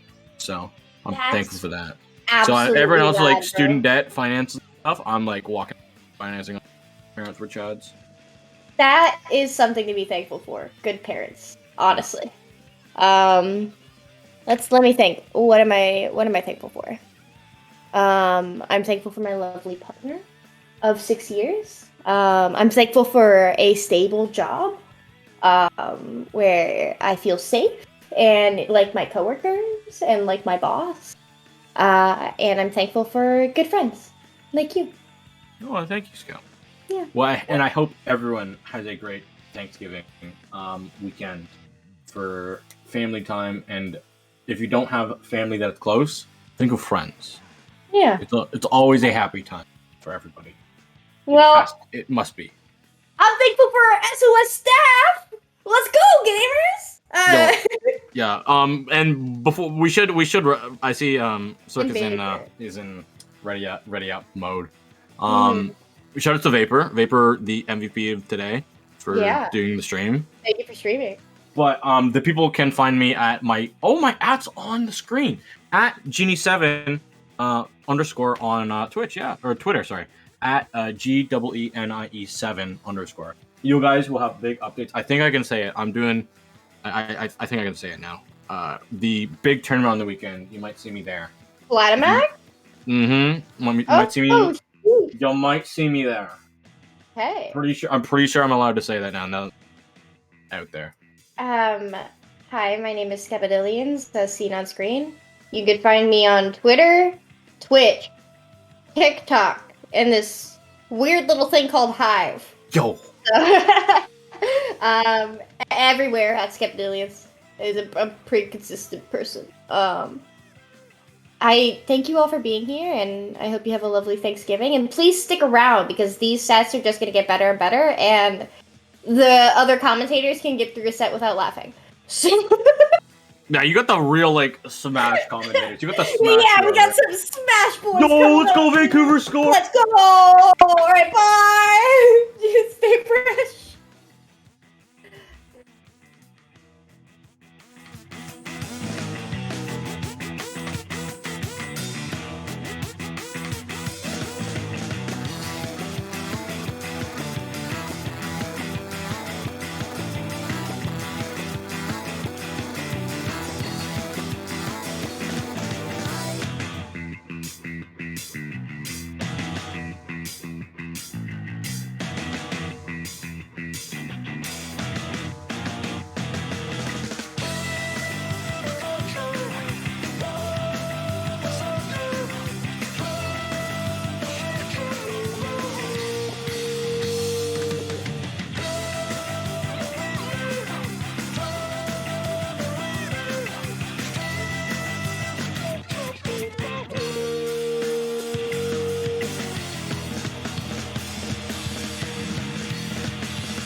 Welcome, everybody. This is Sink or Swim, the 90th iteration of such an amazing tournament. Thank you, Inkling Performance Labs, for delivering the insane amount of hype, emotions, and, always the pressure that you get when these great teams huddle up together to get their best rolling, their best splats all around. My name is Sark. It's a pleasure being here. And for the first time, with Bowser. Hope you're doing great today.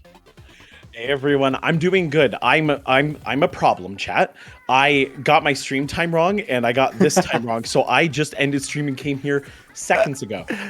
It's a little bit of an oops, but I'm really excited for this, of course. And we're on to a map that I don't ever like playing, but I like watching when teams know how to play it, which is Splat Zone's Wahoo World. How do you feel about this one?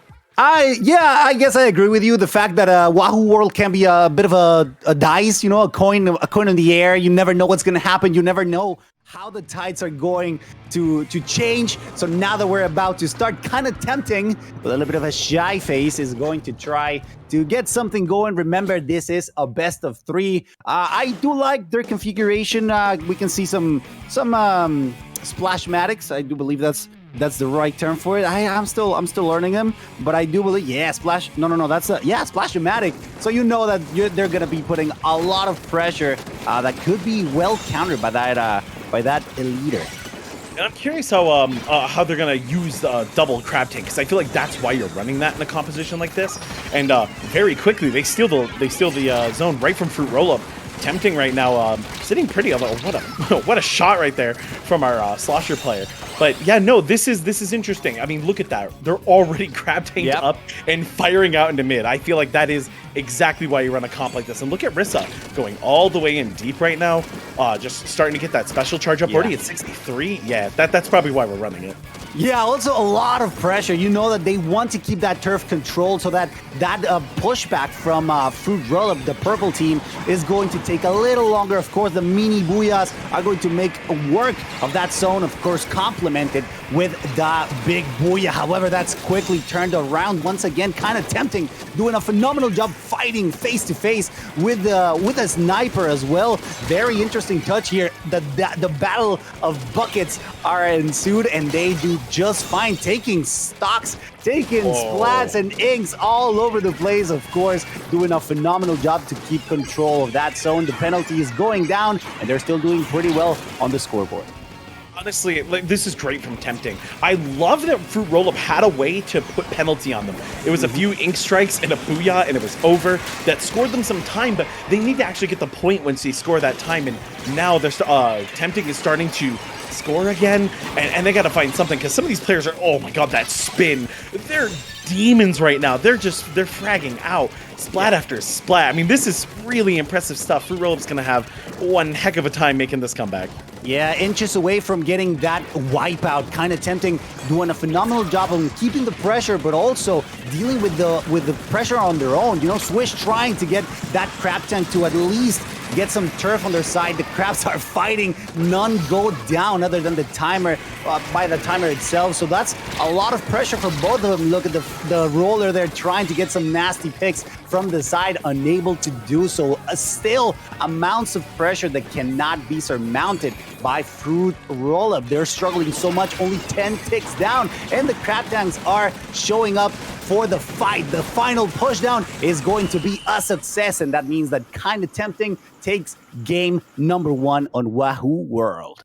Yeah, no, what a good play too. And one thing I wanted to note there on the north side of the map, Tempting knew where the last sloshing player was on Fruit Rollup, and their comms, all three, because like sometimes you're like, oh, did they know where they ran? But it wasn't just one person; all three of them rushed. I mean, I'm assuming the communication in the team is probably pretty hot to make plays like that. I like what Fruit Rollup went there to retake the zone, because Wahoo can be such an impressive map. Yeah. But unfortunately, they didn't slay out. They didn't get those splats, those frags, and it wasn't enough. So now they get to go somewhere, I think a little bit easier, tower control and Scorch Gorge. Yeah, not a lot of pressure on that middle area. Of course, tower control, as you mentioned, on this map can be a little dicey. There's a lot of areas to move around. Of course, the flanks are always on point, so you have to be ready. I do enjoy tower control quite a lot, considering how what's the word? Dicey it can be, like sketchy. You think you have a lead, and all of a sudden the next team makes a great push, and it's ever changing. You never know what to expect. So either it's a very tight match or a really fast one, and that's what I love about this map. Of course, kind of tempting, showing their skill when it comes to dominance. Let's see if they can bring it back for this game number 2.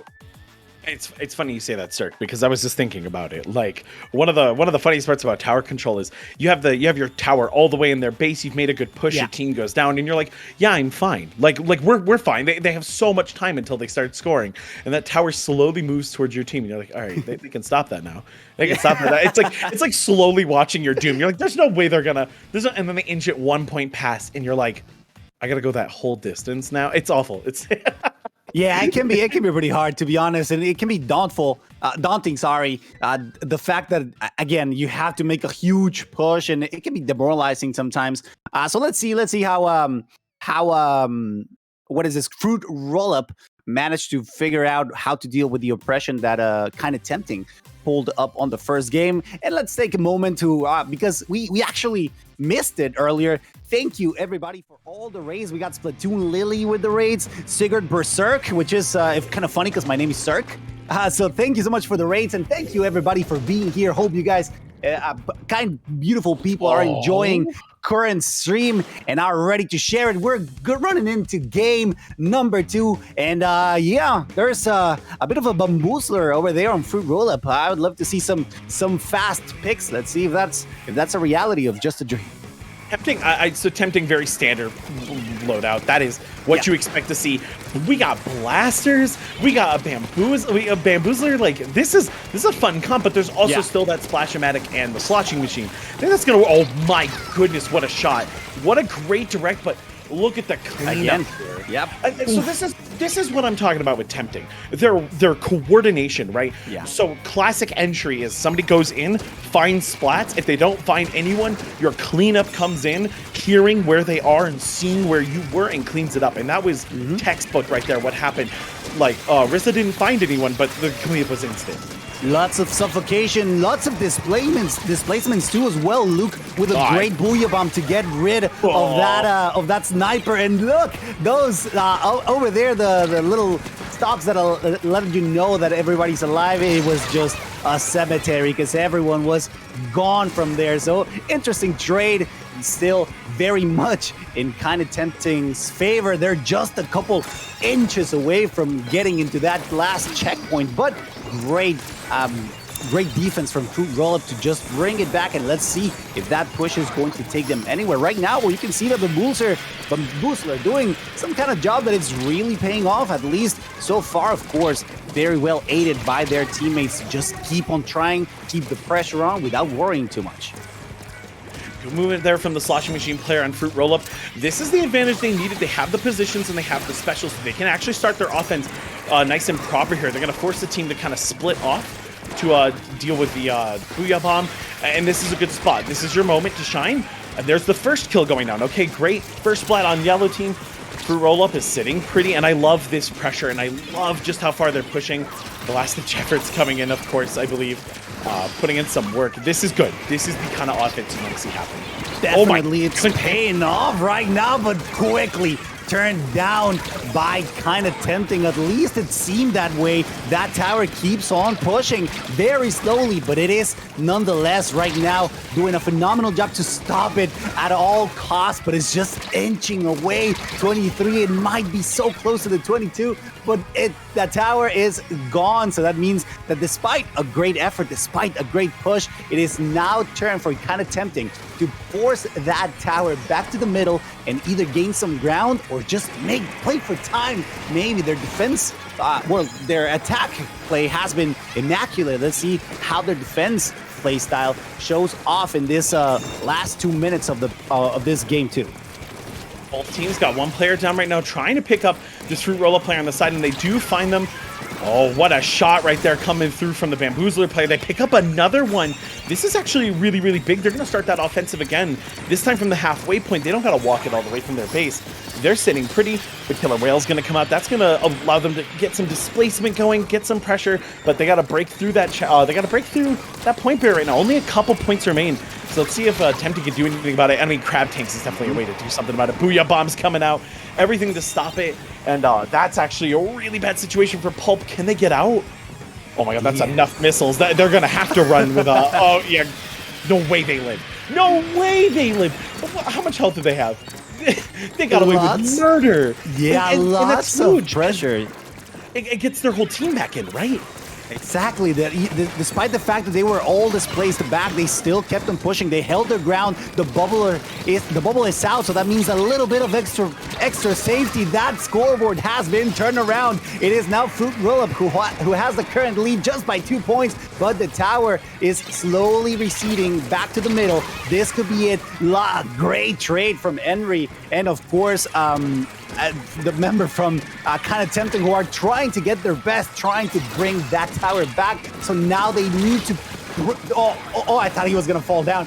Now they need to bring that aggression that has been very characteristic of Kind of Tempting to try to bring this game back. Because right now, Fruit Rollup, with an amazing turnaround, are currently holding the lead with only 20 seconds left on the timer. There's 3 specials up for Tempting right now. They have a lot to work with, and they have this pressure. Henry does get a trade with a special there, and there goes a Booyah Bomb. This is a worst-case scenario. Fruit Rollup has to stop this push right here. They need a hero right now, and I'm not sure if they have one on the field. 3 seconds left. The tower needs to be stood on. Tempting. This is it, and they do it. The last push was just enough to bring it back. Kind of Tempting with an insane comeback with just a couple seconds left. Of course, that 1 point differential is going to make the deal. Once again, Kind of Tempting showing how their aggressive playstyle is not only effective, but really, really complicated to deal with. Bowser is just unbelievable how well they kept composure, and despite the great effort from Fruit Rollup, the scoreboard is settled, and that's going to be a 2-0 in this best-of-3 game. Yeah, for sure. And honestly, I really was happy to see Fruit Rollup there push their heart outs and make something happen, because they didn't get stomped per se on Wahoo World, but they never were able to break the point and fully retake it, which is unfortunate. You get knocked out, right? But then Scorch Gorge didn't start super well, and then all of a sudden they had all the momentum in the world. I was so happy to see that comeback, but Tempting, just nothing but insane players on that team. They held on and they played that last push perfectly. Getting a wipeout was truly the worst case scenario for Fruit Rollup, but it is what it is. And really good set. Yeah, for now we're seeing a lot of quick sets. Really, let's keep in mind that they're also best of 3. However, you can tell how hungry some of these teams are. They've been doing phenomenally. Of course, I think you mentioned earlier how well communicated, how well they, the synergy, right? How well they play together. It all pays out in the end, giving us insane clutching moments, just like this one, where the last push is what ultimately makes the deal, seals the deal for whoever is on their hind legs. In this case, it was Fruit Rollup. Still, great job from both teams. Specifically, I wanna give proper shout outs to Fruit Rollup, because that almost comeback was insane and very, very clap worthy. So we do have a few announcements for you all. Stay tuned, please. IPL's Oceania tournament is back after a 1-year hiatus. Reef Rushdown 13 Coral Comeback is happening on Saturday, December 10th at 5 p.m. AEDT, 7 a.m. CET, 1 a.m. Eastern, with registration open now. This tournament will be happening on a monthly basis with a format aimed towards all skill levels. If you're from Oceania and looking for a tournament to play, give Reef Rushdown a try. And I'm really happy to see this, because Oceania has amazing players in the shooter community, and I want to see more of that Splatoon side of it. So this is going to be really wonderful to see come back. So I'm very excited about that. Yeah, and not only that, they got insane people too. I love them. Gotta give some shout outs to my boy, a good friend of mine that I have over there. You upside down people, I absolutely love you. So I cannot wait for Reef Rushdown to just come back to its former glory. And of course, we got a Mulloway's IT Stormbreak coming back in the 17th and 18th of December. You cannot miss out. They have $1,000 on the prize pool. You really want to give it all you have in you in order to show up to this insane major. It's gonna be, I do believe it's going to be offline, so LAN basically. That's what you guys call it. That should be insane. All the teams should gather up, try to make a trip up there, and have some fun up over there in Mulloway's Stormbreak. I want to let you all know I would have said Mulloway it's, and I'm sitting here going, why would I do that? Having a moment. I'm so happy to hear about all the tournaments. So there's been so many good events in the Splatoon community. IPL's had a ton lately. Splatoon players, we're eating well right now. There's nothing but good tournament action, good Splatoon content, and we have chill season coming. Can't tell me this isn't a great time to be in Splatoon. Yeah, for sure. It should be fun. I'm having a great fun myself. Originally I'm a Smash Ultimate commentator. I'm sure you as well have you're dipped your toes into that. It's always just a little. It's always fun. It's always different. I do love the kind of synergy and insane plays that you get in Splatoon. So it's been awesome to see how the community has. To me, it feels like they came back, or maybe it's just that I came back and it just feels that way. There's a lot of integration from new people. That's why I always appreciate every single person that's in chat, because I'm actively reading you guys. I love having conversations with you. So please keep that chat active. I want to see who you're rooting for, because I want to see those copy pastas. It doesn't matter if you're going to spam for your favorite competitor, your favorite team. Please do so. Of course, we have insane teams with insane names. Right now, we have John Madden's Pizza. And what else? Who else do we have? We have... You're making me say it. Say it. We have fartoyaki. Yes. Okay, listen. I love Splatoon. This community is treating me better than anything I could ever dream of. But what are these team names? Every single tournament I commentate, there's some team with the most cursed names. I love you all so much. I'm excited. It's when you're talking about commentating like Smash and the difference in Splatoon, a little bit about me real quick. I'm starting to get into professional Overwatch commentary, and one of the funniest parts about commentating Overwatch is how similar it is to Splatoon. But I'm always telling my co-commentator, I'm like, no, Overwatch isn't too bad with timing because Splatoon's faster, and he's always like, it's faster. I'm like, this game is it's something different, because even Smash, I can find moments to kind of quietly talk about a moment and break down how important an interaction is. Sometimes, in Splatoon, I want to do that, and you have time, but it's get it out, go faster. Exactly. It's very, very interactive, very quick moments that if you really don't let go of whatever you're trying to say, you can miss them. And that's exactly what keeps you on edge. Just like that, we have fartoyaki versus John Madden's Pizza readying up. Is that Chase 24/7? The what's up, guys? It's Chase 24/7 back with another video. I remember that's been a team name. I gotta let you know in case you didn't. Yeah, I hate, but I love. I think it's fair to say that I share the sentiment. I love the community because of how crazy they are. So thank you very much for still being here and, I don't know, bringing your own spark to the scene. I absolutely love it. I'm here for it. 100%. And there's like Sam, but I gotta put my hands up. Some of these names, it's good. No, it's all good here. And our next stage, of course, Museum. That I can never say. I listen. Do not make me say that last word. I'll just drop it. It's terrible. But we're going to Museum. We're going to one of my favorite modes of Clan Blitz. You've all heard me say this every time I commentate it. It's long. You don't necessarily score immediately on a wipeout. But it's a really aggressive stage. There's a lot of good sparring and fighting and coverage, and the E leaders get to pop off. And it's this is a fun one. I always I always enjoy the matches here because I feel like there's so much room to make incredibly aggressive plays. Yeah. But there's also like a massive comeback factor with it's never free, right? A wipeout doesn't turn into reverse scoring. It turns into play one more fight. So it's such a fun map. Yeah, it's similar. Well, I'm Mexican, so we're not big on American football, but it's kind of reminiscent. Like well, unironically, despite not just because of the Super Clan, but it's just the kind of pacing. Like it can change in a matter of seconds, but it really isn't until the last real push in which you really determine who is going to take it. Scores can be tricky. Of course, sometimes the matches are insanely fast, but that's something that it progressively, as you advance on the brackets and of course the tiering and all of that, how competitive the teams are, that seems to slow down, and it's always a back and forth, always giving us clutch moments, and of course moments to enjoy. All of us, if you're ready, keep your finger on the clip button. You have to keep it ready because that might be necessary in this up and coming match.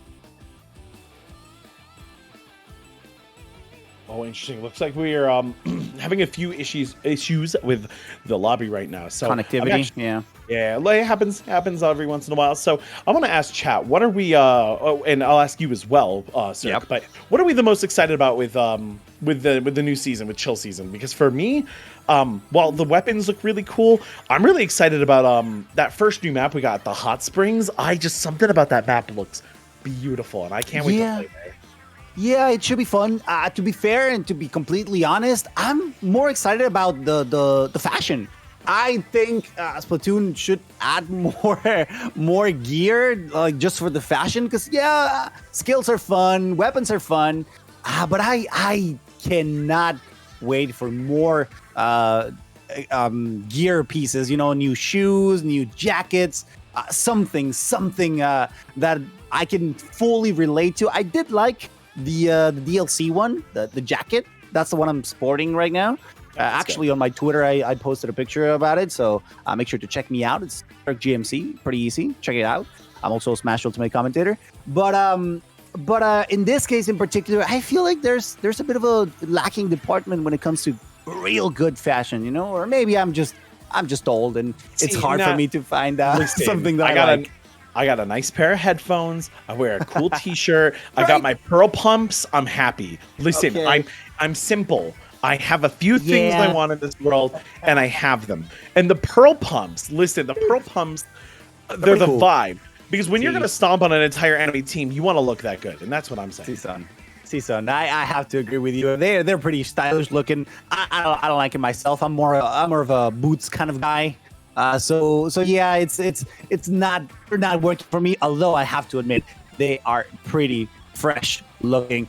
Predictions are up. If you lovely people in our audience are ready to vote for your favorite, do it now, because Fartoyaki and John's Madden's Pizza are about to kick it off into Clam Blitz on Museo do Alfonsino. It should be incredibly fun to see how this match progresses. Again, just knowing specifically how Chase likes to be up in front. Okay. Am I lagging a little bit? Please confirm, people in chat. If I'm lagging a little bit, please let me know so that maybe I can try to figure out what's going on with my connection. You actually sound okay to me, so that's more for the production side of things. Also, when it comes to Chill Season, I'm in a real impasse when it comes to the new charger, because it sounds it sounds like I kind of like it. I like the idea of having like multiple charges, right? Like someone was calling it the M1 Garand of Splatoon, which is pretty funny to me. But I'm also like, okay, but why though? Right, like it has to, but it also has to have a function, right? And I don't want to rate the weapon off as bad, right? Because I'm excited about it. But why take 2 shots to kill someone when I could kill them in 1 with another weapon? What is the benefit to maybe getting 2 rapid fire kills, but it takes longer? But we haven't seen every property on the weapon yet, so maybe we move fast as heck, or maybe it's got some pretty killer range, or the charge. We can hold a charge for a mile. Yeah, like I think I have a bit of an analogy. I don't know if anyone in the chat is going to follow with what I'm gonna say. In Rainbow Six Siege, there's a kind of weapon that it's called DMR. Like it's a sniper, but not as strong. But the rate of fire is slightly faster, so it's kind of comparable. It has a very niche function, which is just slowing people down. And I know that you can do that with one shot, but hey, if you got multiple, why not give it a try? Right now, we have fartoyaki readying up. Of course, it's going to be a battle to see who gets the turf more inked or better positioned for themselves. The little clams are going to be bursting around, switching owners, and that's going to be the trend right now. It's not going to be just yet. They do have a super clam ready. Let's see if they can make this push work with the Trisuka, trying to get as many splats as possible. The crab tank trying to get some coverage on the side, and let's see, the super clam is definitely going to sneak by with a quick 20-point differential right now.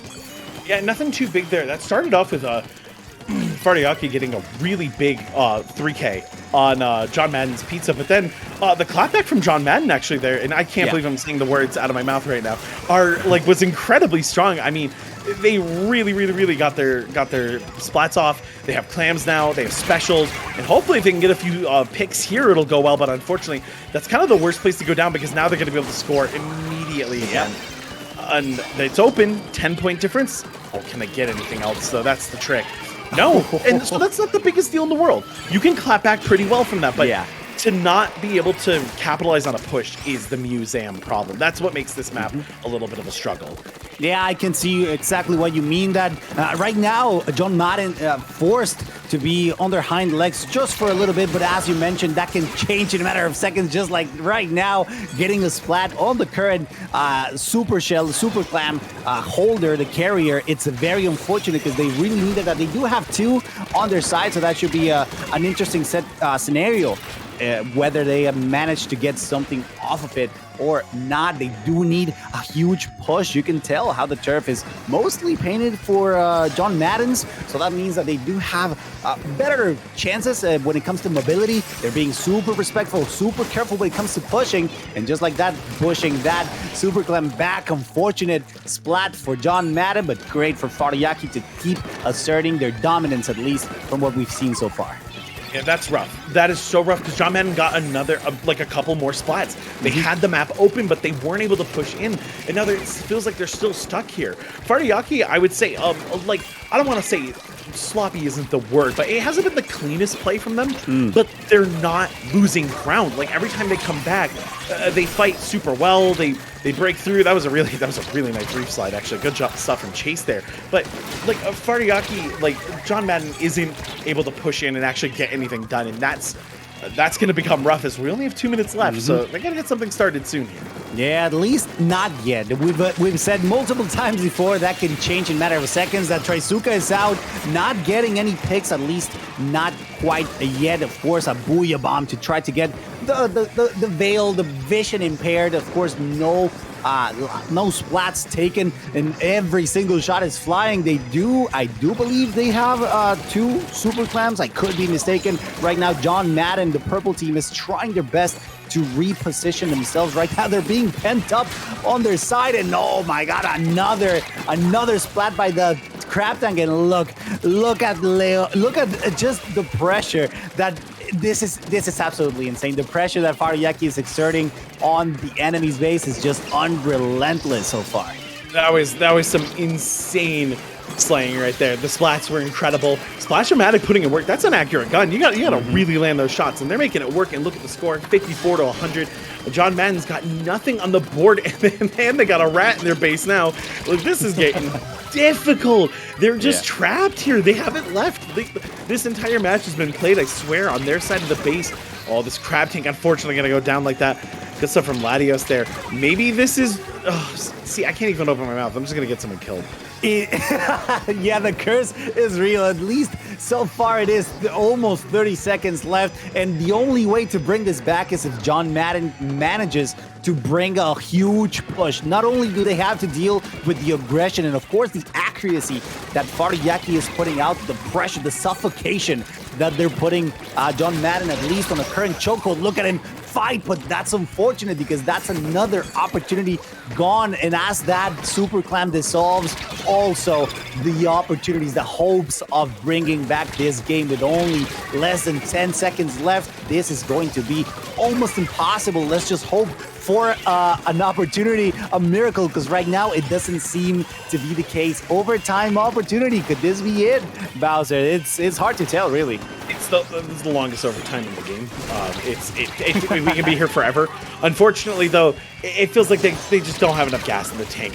Like Chase maybe got the closest there physically, but there's the wipeout. That's GG's. Yeah, there's nothing you can do about that. It feels like they really could never get anything off the ground. And also, fartoyaki, amazing stuff. Their frontline play was incredible. They got pick after pick, entry after entry. Like, it was great. It was infiltrations. Beautiful. Yeah. You could tell that they were just pushing very comfortably, so much so that they could just sneak around into their base and just wreak some havoc, and just further break the composition that John Madden's Pizza really tried to put out together. Now, for Splat Zones in Hagglefish Market, should be quite interesting to see how Bowser, I'm sure you'll agree with me, there's a bit of a deja vu going on right now, because we could tell how the aggression is paying out, at least in the first game coming up for fartoyaki. Let's see if that trend is going to keep on going on this second game. Let's see how John Madden manages to deal with the suffocation that fartoyaki is currently exerting on them coming up in this game number 2.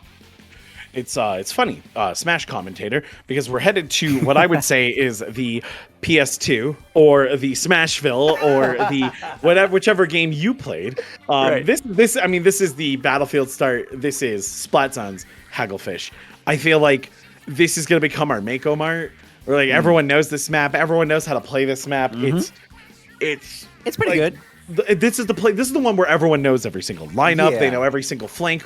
They know exactly how to play every single spot. And I feel like if your team is solid, you're going to play well here, right? Like maybe your comp didn't work, or maybe the enemy team had range on you or something in the last match. But here, as long as you play solid and you bring a solid team, you're going to get solid results. Yeah, for sure. Now it's going to have to come along to how well you transition that, not only the map knowledge, but also the team synergy that you have with your teammates. We do have a bit of a, let's see, we got some dualies. A lot of people were cutting some flack on me because I pronounce it that way. Dualies come from duality, from dual weapons. So that's what we're going to call them from now. That's going to be the new agenda. No longer they're going to be dualies. From now on, they're called dualies. In this case, they're the Tetra. So that means that a lot of pressure, a lot of aggression is coming up from Chase. Let's see, he's fighting head on with the crab tank and getting away alive. That's going to be huge. That means that he still gets to push on that flank and defend it, not only keeping it safe, but also stopping whatever advance fartoyaki tried to put on against John Madden's Pizza. I'm shocked at Chase finding that, actually, like such awareness to get that. And looks like John Madden finally getting their first chance at scoring right now, but they lose control almost instantly to a Booyah Bomb. And Dracon's going to have to just chill here for a second and get some redeploys, but someone's coming up to try to clean it up right now. I don't think they're going to let that happen. I think we're sitting pretty. But this is hard. And you know what's crazy? They have the range, right? Yeah. John Madden has the 4K. I would expect that would mean that the team fartoyaki's bringing, right? Farto has nothing in the way of range. It's a splatter shot. Like, is their furthest, or no, maybe I can think the machine goes further, but and they're still getting away with this. But look at this, John Madden getting some hits here, finding some openings. Unfortunate, this flank with the Booyah Bomb's actually kind of big, although I'm not sure if that Booyah Bomb went where they wanted, but it doesn't matter. Kill everyone. Oh my God, what splats? And Leon wins that one, but to what fartoyaki still has a lead right now. They're still scoring. They're moving through that penalty. This is looking rough. Yeah, I have to agree with you. The fact that their weapons they're not pretty strong in the range department. They're still dealing with the incessant pressure that fartoyaki is putting out. It doesn't matter if the range is a factor. At least at this point, it's a non-factor, because right now, as you mentioned, that scoreboard kept going down unrelentlessly. So now it's time for John Madden Pizza to try to hold that forward for as long as possible. They're doing a good job trying to force them back. Of course, that's going to be a rough Reeve slider because that's going to be a great punish. And of course, Kai allows themselves to just sneak by and they're quickly stopping John Madden's advance. That's going to be a little rough because they really need to pull it back in order to avoid any further complications later on this in this potential last game of the set. I'm a little shocked too that Chase went for that Reeve slider. It seemed a little bit off of a play. Caden with some wonderful shots there. Oh, played a little sneaky angle there. Almost gets that shot off. That's a very difficult shot to land, but you know what? I respect the attempt. But I mean, this is looking good. They do need to get the point back right now. Kiwi trying to find a shot on Chase right now. Chase chasing Caden. Oh my goodness. This is a rat game. This is a rat game right now. These rats just chase each other around a map. What are we talking about? But I love what fartoyaki is doing right now. They're denying everything, and Kiwi is on a tear once again. And that's going to be the hold. And this might be the last push out of John Madden if they can't clear this point and get some penalty on the board. Yeah, I agree. It's going to be a little rough because right now fartoyaki positioning themselves. Look at Caden just being sneaky, holding that corner, waiting for a good opportunity to flank, and that is not going to be the case. Oh, wait, never mind. It is the case, but it's going to be with a bit of a trade. Right now, Control barely stopped just in time. This could mean a good punish. There you go. Penalty time, 40 units down to go. So that means that if John Madden allows himself to bring this Control back, they could very well, because their penalty is pretty low, so as long as they hold it, they could bring this back at least to a very close end. That would be what I'm sure everybody in chat and both of us would really enjoy, but that Booyah Bomb is going to stop for sure just how well positioned John Madden was, at least for a little while, because it really turned back into their favor really quickly.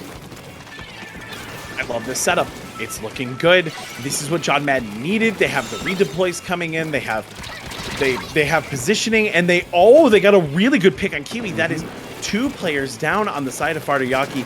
So this is the hold, but this really does have to be the hold. 40 penalty might score you one more push, but it's going to be difficult. Crab Tank has been made, and look at this. The Splash-O-Matic going on a tear. This is, again, a worst-case scenario. Oh, Leon almost gets another one right there, but just Splash-O-Matic going off. Rakan going to try to find something here, but pushed all the way back. Oh, there's a wonderful little pick, but they have to stop it right now because fartoyaki is just running at this end goal.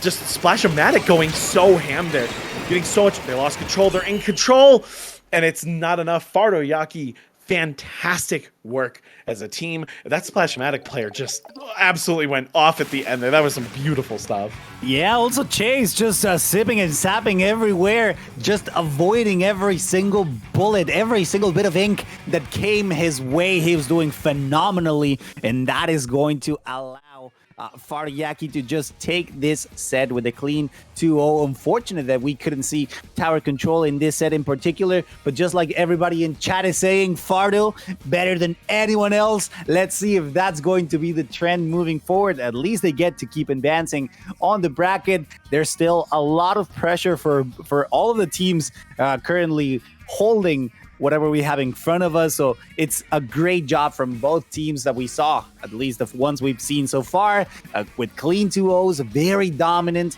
And even though in this case Flat Zones was a little bit more contested, I'm sure you'll agree with me, Bowser, you could see how the numbers were kind of evening out. You could tell that the pressure and the control that fartoyaki had on their opponents was undeniable.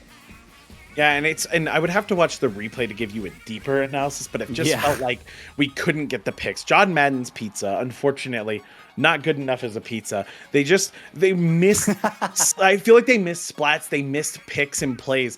I feel like they forced a lot when they need to maybe be a little more patient, but that would require me going back to the VOD. fartoyaki, on the other hand, played some textbook Splatoon pretty well. I would say that they ultimately played that incredibly smart. And but good news for John Madden, they're in the loser side of things, so they're still gonna have another little bit to go, unless it's a single elimination and Vapor's about to tell me that I'm wrong. Right. So Vapor just told me that I'm wrong. Goodbye, John Madden's pizza. We didn't want pizza from John Madden anyway. But no, I mean, realistically, like, that's what you want to see. fartoyaki, great work on that. So I will not be seeing John Madden's Pizza again. So maybe they'll sign up for another tournament that I commentate. Yeah, for sure. And we can have the revenge of John Madden's Pizza. Yeah, that would be what we all hope for. Definitely great show from them. It's unfortunate that we couldn't get that Game 3. We haven't seen any single Game 3, at least in our commentary blog. So that's a little unfortunate. I'm not going to lie. I love when teams manage to get that level of adaptation back into their game plan. And of course, the mental resilience to just be like, okay, you know what? We got a pretty cooked up on our first game. Let's bring it back for the next one. And unfortunately, that's not something that we've seen so far. That's a true Maddenism for sure. Lasers Night, Xion, April, everybody here. Isaac, thank you so much for being here. I'm sure Lily is over there around in chat. Hopefully, they're still watching and taking a peek of what the swim or sink number 90 iteration has to offer. Every single team has been doing phenomenally. They putting their heart out. I dare say that every 10th tournament, it feels special, right? Like the 80, the 90, and next coming up is the 100. So that is going to be insanely fun. You cannot miss it. But chat, give us a moment. We're going to go on a very short break here, and then we're going to be bringing you more Splatoon action right here, so don't go anywhere.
Welcome everyone, and welcome to Swimmer Sync 90. My name is Bowser, and I'm here with Cirque, and we're here to watch some wonderful finals. Next time versus Fartoyaki. Cirque, how you doing? I'm doing phenomenally. Thank you for having me, and thank you everybody for being here. April, Xion, Lasers Night, Big C, un saludito especial. Everybody who's waiting here for the grand finals. The wait is over. We're just about to get started. We just saw Fartoyaki doing a phenomenal 2-0 on their previous opponent. So now it's time to see how. It's funny that I mentioned this. Next time is going to try to stop what the momentum that they currently hold, and let's see how they fare in the Rainmaker. It's actually the first time that we see Rainmaker in this commentary block, so that should be super exciting. Or am I wrong? No, yeah, this is the first time we see Rainmaker, right? We haven't seen, you and I haven't seen Rainmaker. We yeah. We saw everything else though. Yeah, so it should be fun to see how in Mincemeat Metalworks you could tell that the aggression is going to be up to the top, to the highest that you can get. I do love how Rainmaker can be super aggressive and can sometimes be a little bit more defensive, but I the trend that I'm seeing is go in, go all out, get those splats, and let's get this show started. Rainmaker. So I feel like every time I have a commentary block, I always somehow manage to get not Rainmaker here. I get Splat Zone's Mincemeat.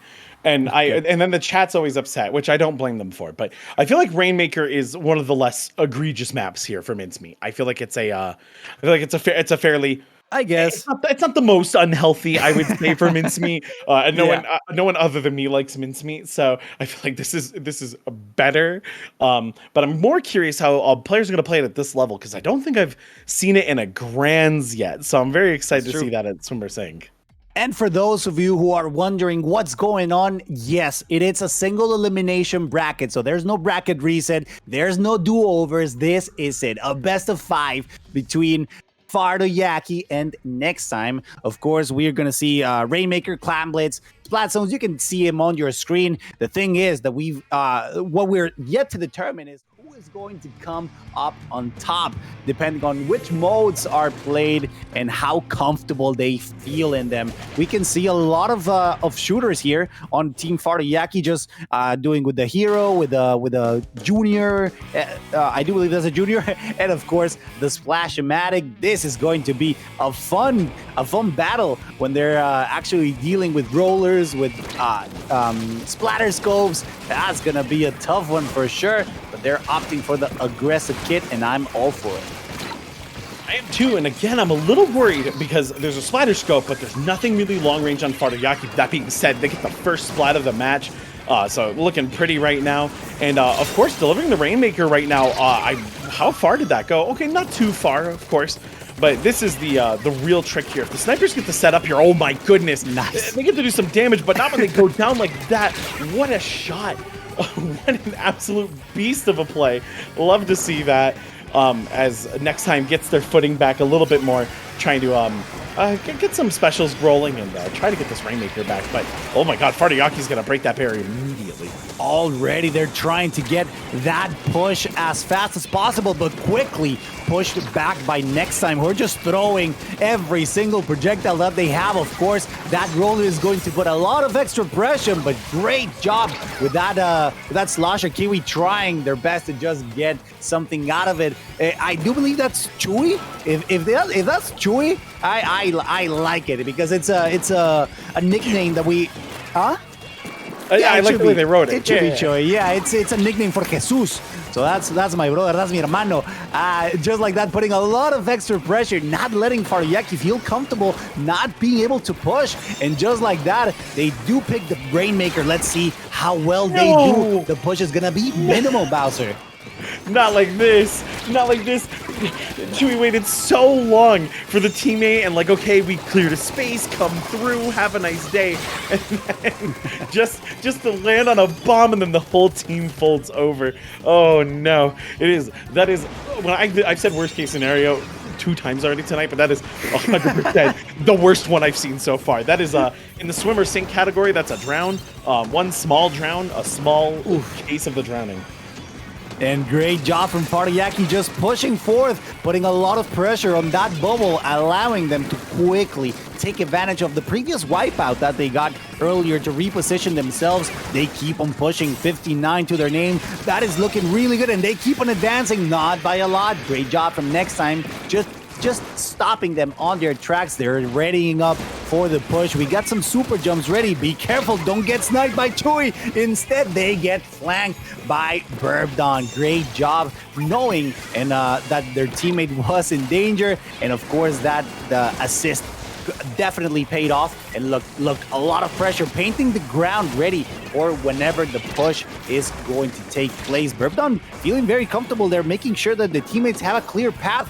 Fortunately for them, the whole team from fartoyaki have relocated in order to stop it. Yeah, this is next time's chance right now. They finally have what they need. They have the forward pressure. Oh, but unfortunately, they're starting to lose players right as I say it, as the specials come out, and they got some score on the board, which is good, but not good enough right now. Although, ooh, what a nice cleanup right there. But unfortunately, gets absolutely traded out. Not the way you want it to go. But this is, I mean, this is some classic Splatoon. Look at the redeploys coming in, though. This is fast. I thought maybe they would have completely dialed back, but it looks like next time is just saying, no, we're going to run it back immediately, get that pressure going. And here comes some missiles, get some more pressure on them, and that might let not Misa get all of the way to the point. Not quite. I like the idea, but just not good enough. But, oh, did you check your corners? Really nice play there from the Splattershot Junior player. This is a good place to be if you're next time. Definitely, you gotta be really careful here because fartoyaki are ready to stop and they're getting some splats. They're repositioning, they're forcing them back, forcing next time back, and that's really huge. The thing is that something that I've noticed is that next time is doing a phenomenal job to keep that turf mostly on their side, so that's huge for mobility. However, fartoyaki doing a phenomenal job as well to just be ready. Doesn't matter how much turf you got on your side, I'm gonna make my own path into your destruction. I'm going to make sure that your whole team gets destroyed, and just like that, they keep on splatting every single opponent that they have. This could mean a great push, but just like that, they're waiting patiently. The Rainmaker sitting at the middle, knowing that they have nothing to worry about with the last 10 seconds Bowser, while they do have the lead. What demons. fartoyaki is just, they're nothing short of incredible. When they get spacing, when they get any amount they can take on, they take your whole team. I mean, these, look at this. They're brutal. They're non-stop. They don't even have a sniper. And they're able to just use movement and specials in subs exclusively to make the plays that they make. And they look unstoppable. When I see a team like that struggling in the range department, I'm like, if that sniper's good, if the team's player on the sniper well, that's going to be rough. But they make me eat my words. They are absolutely next level with it. And I'm so excited to see them go into this next match because they are on fire. For sure, we've seen that amounts of pressure definitely paying off. At least that's what we saw on the previous set. They're still trying to translate it into this one, and it definitely was the case. You know, despite the fact that they didn't have much leeway on the range department, it didn't matter because they made absolute sure that the distance in which they were fighting, in which they kept their opponents, was the right one in order to either flank, as you mentioned, pressure with the specials, not worry too much about the distance, the spacing. It really didn't matter. It's just a fact of pushing as hard as we can from the very beginning, and then let's play defensively. And it's something that we didn't get to see in the previous set, but in this one definitely paid off for this Rainmaker, where they made sure that next time couldn't advance as comfortable. And even though they had a great kit, a great team build composition, they still couldn't find a way just do what they wanted to do. So let's see if in Clam Blitz and Eeltail Alley, they find another opportunity to change this set, the course of this set, back into their favor. And I'm curious how they're going to make that happen. I mean, next time, just so we're clear, this set was a really low scoring Rainmaker game. I'm used to the Rainmakers where like people are pushing it into the 20s or the 10s, right? Like one, right? Yeah. That level of play. This was like a really low scoring game, high splat game. I would have been curious to know what the total body count was of that one. Let's see what the compositions are going into our next match. Okay, fartoyaki, consistent as ever. Splatana Stamper. Yes, sir. Burb.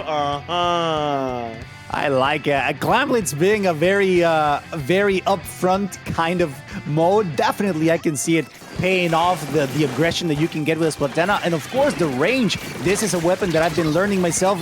I gotta tell you, it's hard to get the right picks, especially when your team is so mobile, and with the composition that they have, could be tricky to find some good opportunities to get something started, to get those picks. But right now, things are looking quite even. They're just foraging for little shells, little clams, trying to get something started. But right now, with a great splat, next time holds control of that bridge still. That pick from the Splatterscope next time. I love that. The sniper just popping off. Good positioning, good control, and good awareness to snag that. I mean, that was, you barely landed that one. They're not going to get the cancel on that Booyah Bomb, just force them back a little bit. But Inkvac is ready. That's really good news. Although it's unfortunate if your whole team's dead. Good, jump out, save that vac. You're going to need it because that's your best defense against this offense as Fartoyaki's able to move in. And it blows my mind. If everyone's dead but the sniper is not going to be the one who's going to be able to turn a play like that around. Really great stuff from Fartoyaki's. They start scoring 77 right now. Trying to find something. Look at the movement Nice. right now. They're making the sniper's life hard as heck. I want to know how much swing speed you got. How much swing speed do you have to move that fast? On point, avoiding every single shot from Chewy. Still a great push, 60 points left. That's very doable right now. Next time struggling to get, they do have all the necessary means. Look at him go. The Spider-Man trying to get something started, at least adding some distraction to their teams, but they don't have the super clamp quite ready, which is a little unfortunate because they could have had a good opportunity to push there. So far, again, fartoyaki doing a phenomenal job of repositioning themselves quickly so that next time the purple team doesn't have a good advancing opportunity. And right now, those splats are being not a big factor, but definitely contributing to just being hesitant of when is the right opportunity to push in.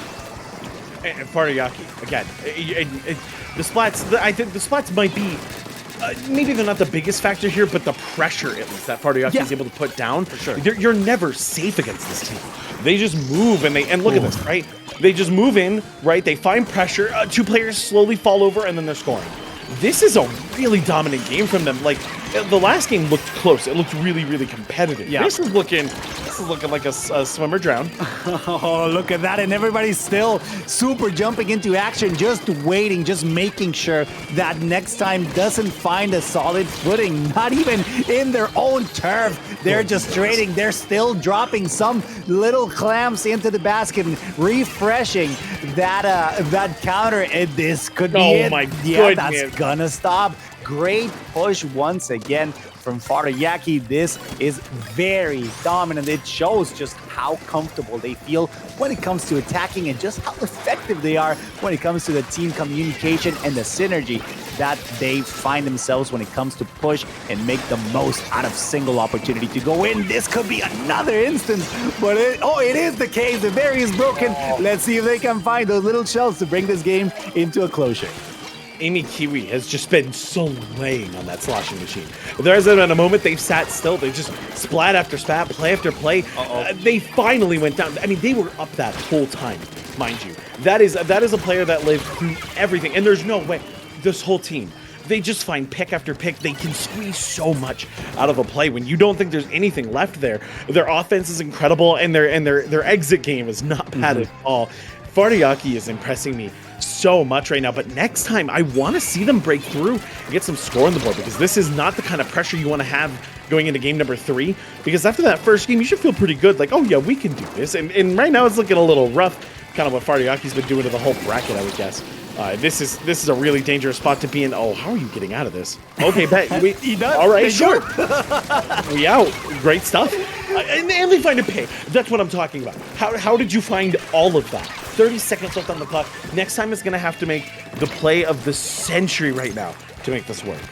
Yeah, having to find that opportunity to just play together, find a good opening is just going to be really hard considering how there's only 15 seconds left on the clock and still fartoyaki pushing into their home base once again. This is the final push. The splats never stop, no matter the fact that they're almost winning. This is it, the final opportunity. A couple seconds left of overtime, and that's not going to help the case right now. Fartoyaki positioning themselves, I do believe, one game away from winning this set in a very dominant fashion. Despite the fact that it wasn't a knockdown, it almost felt like one. And again, the play, it was just nonstop, and it started a little slow. It started just as nice, strong Splatoon, and then they got that first opening, and they never stopped scoring. No one could stop that pressure. The momentum that fartoyaki is able to get when they get demons. I'll say it again. Absolute demons. They find a single opening. And it's just, and your whole family's dead. I cannot believe it. But now, as everyone probably knows, we get to go to my favorite map because I'm a cursed individual and I love I Undertow. agree. And Yes, you I are. love Splat Zones. Yes, you are. This is not a map people like, but I love it for its lanes. I love it for its movement, and I love it for its aggression. It's chaotic. It brings me back to the days of Team Fortress when it was a Quake mod. That's right. I used to play it back then. Those crazy chokes, those dangerous hallways. This is what that map reminds me of. And maybe I'm revealing my age by saying that, but I just listen. It just brings me back. This is just joy for me. It is a good map. I do understand why people wouldn't like it as much, but I have to agree with you. The fact that it's such it feels open in a sense that you can creativity is the only thing stopping you from making one of the sickest plays or just finding a route that allows you to like go out and just make sure that you make full havoc on your opposing team. Splat zones, though, that is a combination that I don't think it's a very nice treat for the competitors. This is going to be extremely daunting from next time. They have to go back to their mentality check, make sure that the pressure that they're on doesn't take control over this potential last game of the set. Some people in chat were saying fartoyaki sweep. Let's see if that's the case. I want to see chat being spammed about it. If you want to make it a reality, you better manifest it. And I'm reading you guys, so make sure to do it right now. Yeah, send us that energy. Give us what you got, because I want to show, and I would like to make it to Rainmaker Scorch Gorge. So send the energy. Let us know. You know, just pop off in chat. You know what? You don't got. This isn't gotta be anything. There you go. There we go. Madden sweep for perfect. Exactly what I need to see. And what's hard about this is Splatzone's Undertow is a wild card of a map if you don't practice it. But then we have to do Rainmaker on Art Academy, and that's a very competitive, very aggressive map. So I feel like fartoyaki has something looking good in their future. So I really want to see next time pop off with this one. And look at the compositions. We got a sniper still. Burb's bringing out the dually squelchers. Love to see that. Something went wrong.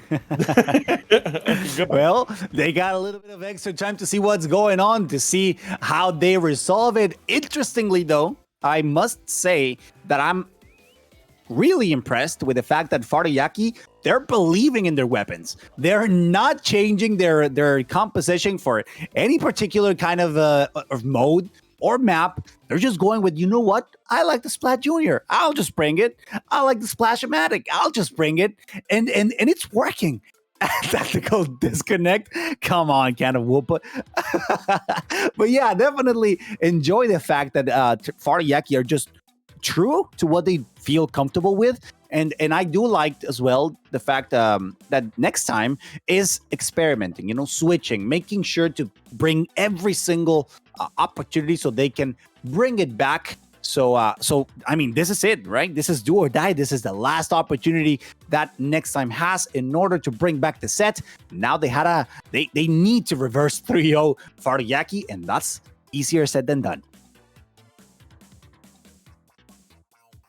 So, that being said, chat, we do have a moment while we have a sub coming in right now. It looks like something's being taken care of right now. So while we do, I already asked about chill season, and now I want to hear your craziest ideas. So we have, you all know they like to release new weapons as Splatoon goes on.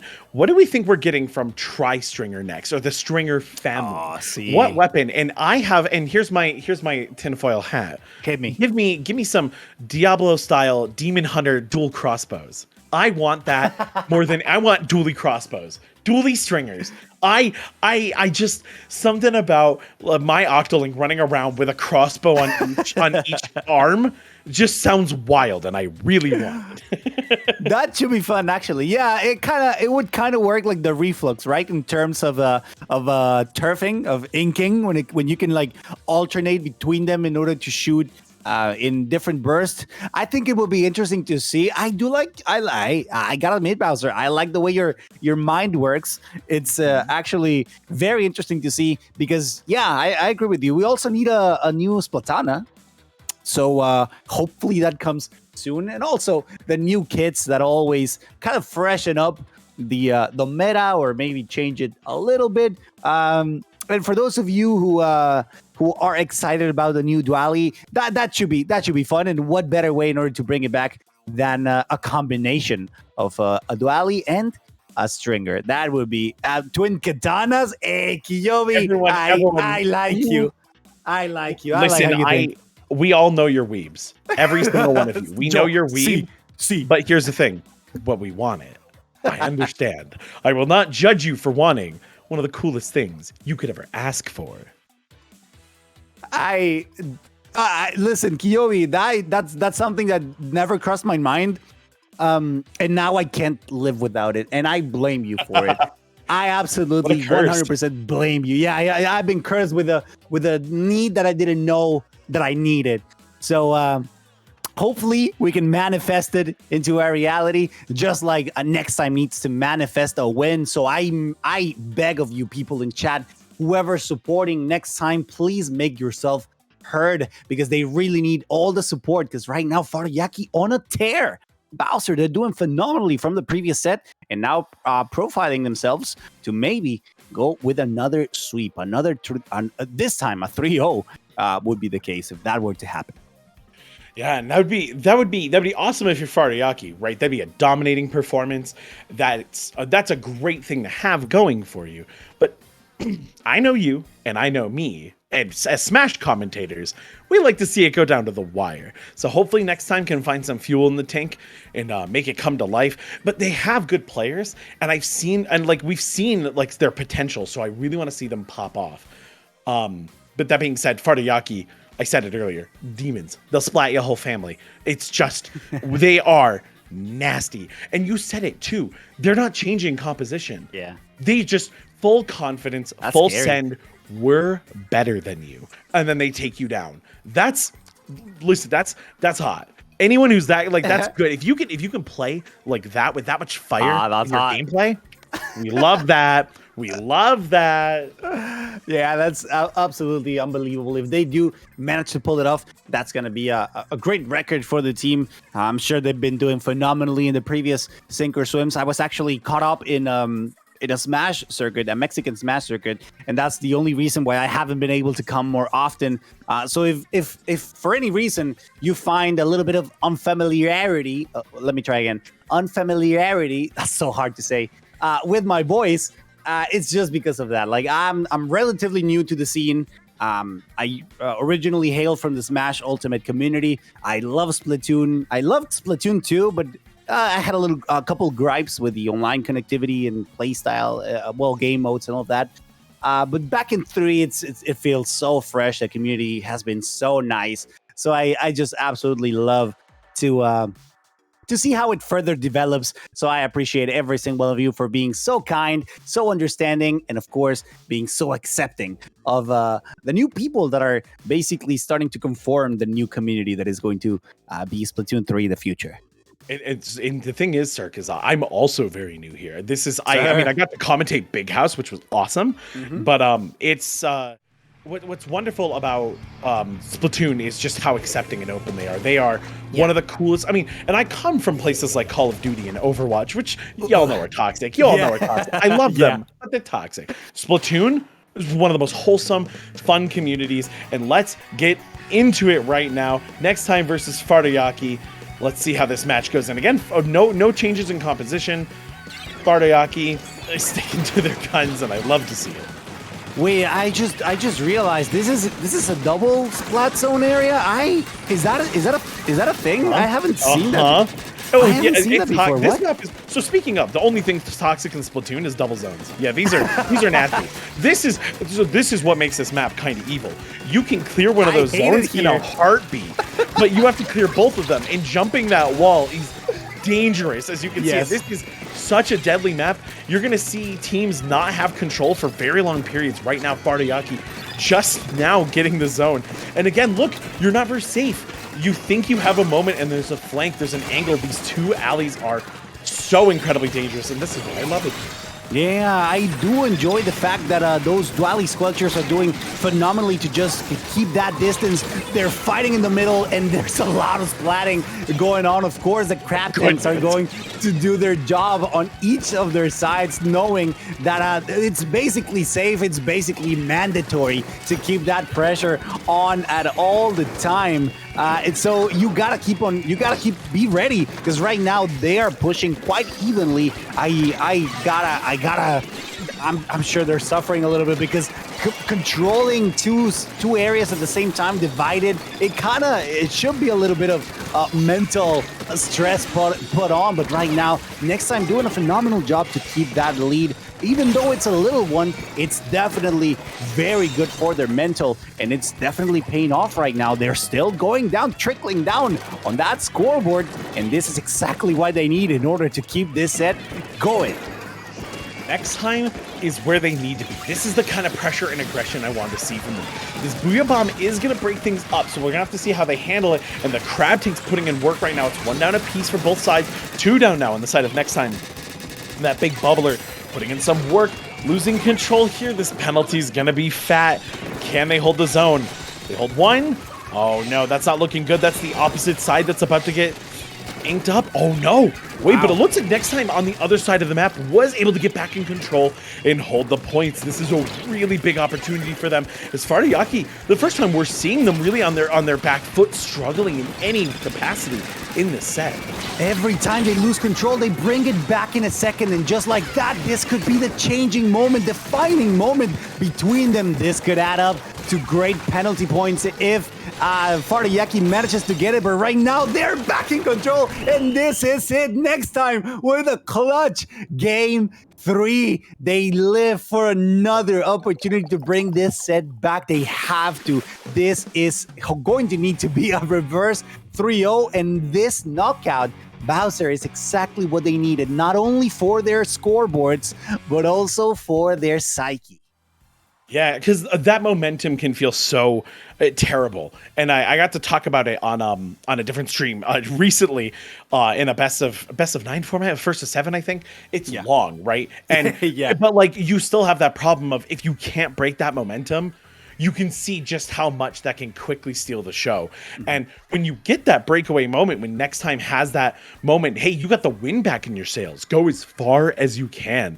But this is the hard part. Tower control on Inkblot is an aggressive map where the snipers tend to go shorter range snipers because there's no need for an E leader here. But that also means the aggression can be turned up quite a bit. And if there's anything we know about fartoyaki, they're going to be pushing their hearts in, and they're just going to be pressing as many corners and buttons as they can and getting all the splats in the world, which I'm excited to see how they play here. But Next Time has the momentum, and hopefully they can get a nice early lead on this map. If they do, I suspect that they're going to be running with that hype for a pretty long time.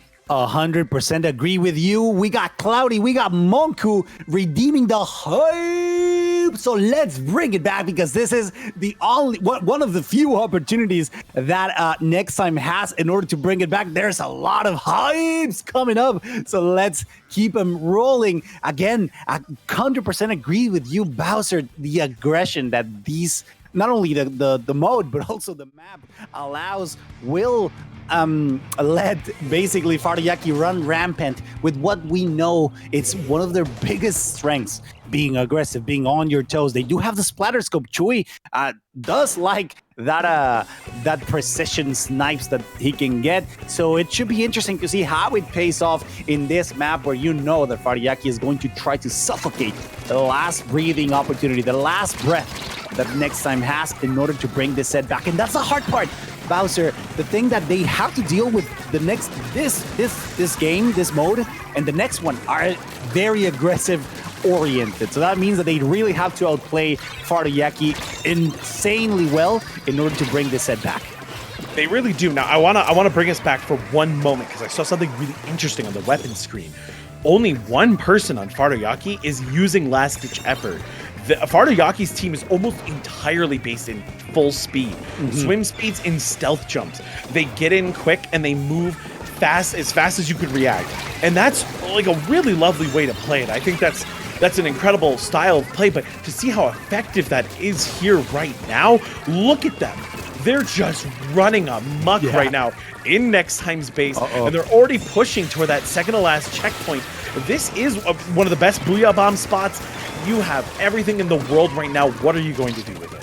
Yeah, forcing Chewy to relocate, despite the fact that the sniper usually sets up the tempo. It is not the case right now. That tower is slowly receding, forcing Kiwi to try to reach it. Unfortunately, getting chased down by Nextime, knowing that they need to bring this back as soon as possible. The tower is back in the middle, so that means that the neutral game for both teams are really up for grabs at this point. The positioning is really good, at least from what I'm seeing from next time. But look, you know that fartoyaki will try to get those those flanks, but they're currently not paying off too well because they're evenly trading. And the tower, once again, is moving on the yellow team. fartoyaki, who is really relentless, knowing that they can afford to just be aggressive because it always pays in their favor.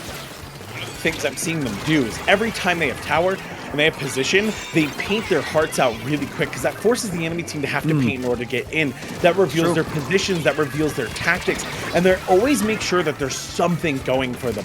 However, nicer from Burb right now on a roll, picking players left and right, and there's the wipeout. That is something that they needed. Swing that momentum back into their favor, and thankfully that last checkpoint still stands, so they got a little bit of a buffer to work with here as they bring back the tower. Hopefully this wave breaker goes to some good use and forcing some displacement, but I mean, truly, they needed that. They absolutely needed something to shift because they were struggling. And let's see what this duel goes on right now. Caden looking for some good shots, lands basically everything you needed. You're gonna challenge Burb and almost gets it, but Burb cleans it up, gets taken out by a splat bomb. Oh no, and Lucas goes down next. This is rough if you're fartoyaki because right now they're back on point. Yeah, it's unfortunate because they did have a bit of a good opportunity to set up camp. Next time, I'm talking about next time, but still, they couldn't hold it too much, and that allows fartoyaki to just keep on pushing. It feels so fast how that tower keeps on moving. It's just about to reach that last checkpoint, the last opportunity, but yes, the pressure is on, and that allows to just get rid of that sniper, and the tower is moving back, and I have to point this out. Whenever next time it's on that tower, it feels like it takes forever to move forward, and that is it has to be so excruciating for the purple team for next time, because despite the fact that they have great instances where they can push, fartoyaki won't let them just feel comfortable enough, and they bring back the tower into their favor. Look at Caden. Ratted out on the enemy base. They're in your walls. fartoyaki's in your walls. They're on the back line. They're playing on two different fronts right now. I think, honest to God, this team is built so different. The play we are seeing today is incredible. And while next time is starting to move the tower in their favor, this is a really bad split. You have to win your individual fights. And fartoyaki's winning those 2v1s, those 3v1s, and that is unfortunate. Next time is the one who's struggling with this. Even though they got a little bit of points on the board, they probably need to double back and help their team so that fartoyaki was a player down and they might be able to push. And I'm really hoping they can get something started here. Burb with a trade, though, 2 down on the side of next time. fartoyaki only 1 down, and maybe Misa could get a kill here. Nothing, no splats, no nothing. No, and that Zuka, there's no way that missed. That hit me. That hit me. I died in ranked right there. There's no way. They did, but it's still great job. Last 10 seconds. The lead is on fartoyaki. The yellow team is being relentless right now. They do have everything in their power. Maybe an opportunity to push. The tower is in the middle, but nobody touches it. That means that fartoyaki is going to be your grand champion for Swim or Sink number 90 with a score of 80 points in their favor, with a clean, almost a clean 3-0. It was a 3-1 in their favor, and with several sets before, of course, getting their 2 games out of the best of 3s. Unbelievable display of skill, of aggression, of teamwork and synergy. You love to see it, and of course, I gotta congratulate the MVPs, the actual and the real MVPs of tonight's stream. The audience rooting out for their favorite fartoyaki. You guys manifested it. You brought this to reality, so that's why they are the champions tonight. This was an incredible set because fartoyaki demonstrated a level of Splatoon I don't get to see very often. They're in your walls. They're demons. I'll keep that going because realistically, every single one of their players just fried out of their minds. They took player after player, splat after splat, and they never changed their composition in the sets we watched. They just kept it clean. They kept it easy. What incredible play. I mean, that's got to be hard to fight. And next time, congratulations on that undertow and swinging it back in your favor. But For sure. I mean, I thought fartoyaki was unstoppable until that one round. It was incredible. And I think you got to be proud of yourself if you're fartoyaki. That was truly a wonderful demonstration. Farto did everything they needed to win. And I'm looking forward to seeing them in more tournaments because I think it's going to be a pretty good time. Yeah, very well deserved victory. There you go. Claim your points if you voted for fartoyaki. And of course, thank you very much for tuning in. It's been an absolute pleasure. If you liked what we did tonight, make sure to drop a follow on us. There you go. They're on screen. You should be seeing them. Cirque GMC on Twitter, on Twitch, on YouTube, everywhere. And of course, you can find Bowser. Please let them know where. Thank you for having us here tonight. Hope you enjoyed it. Yeah, and you can all find me, X45X everywhere. But this has been fun. It's been real. Thank you all so much for watching. And we'll see you soon. Bye.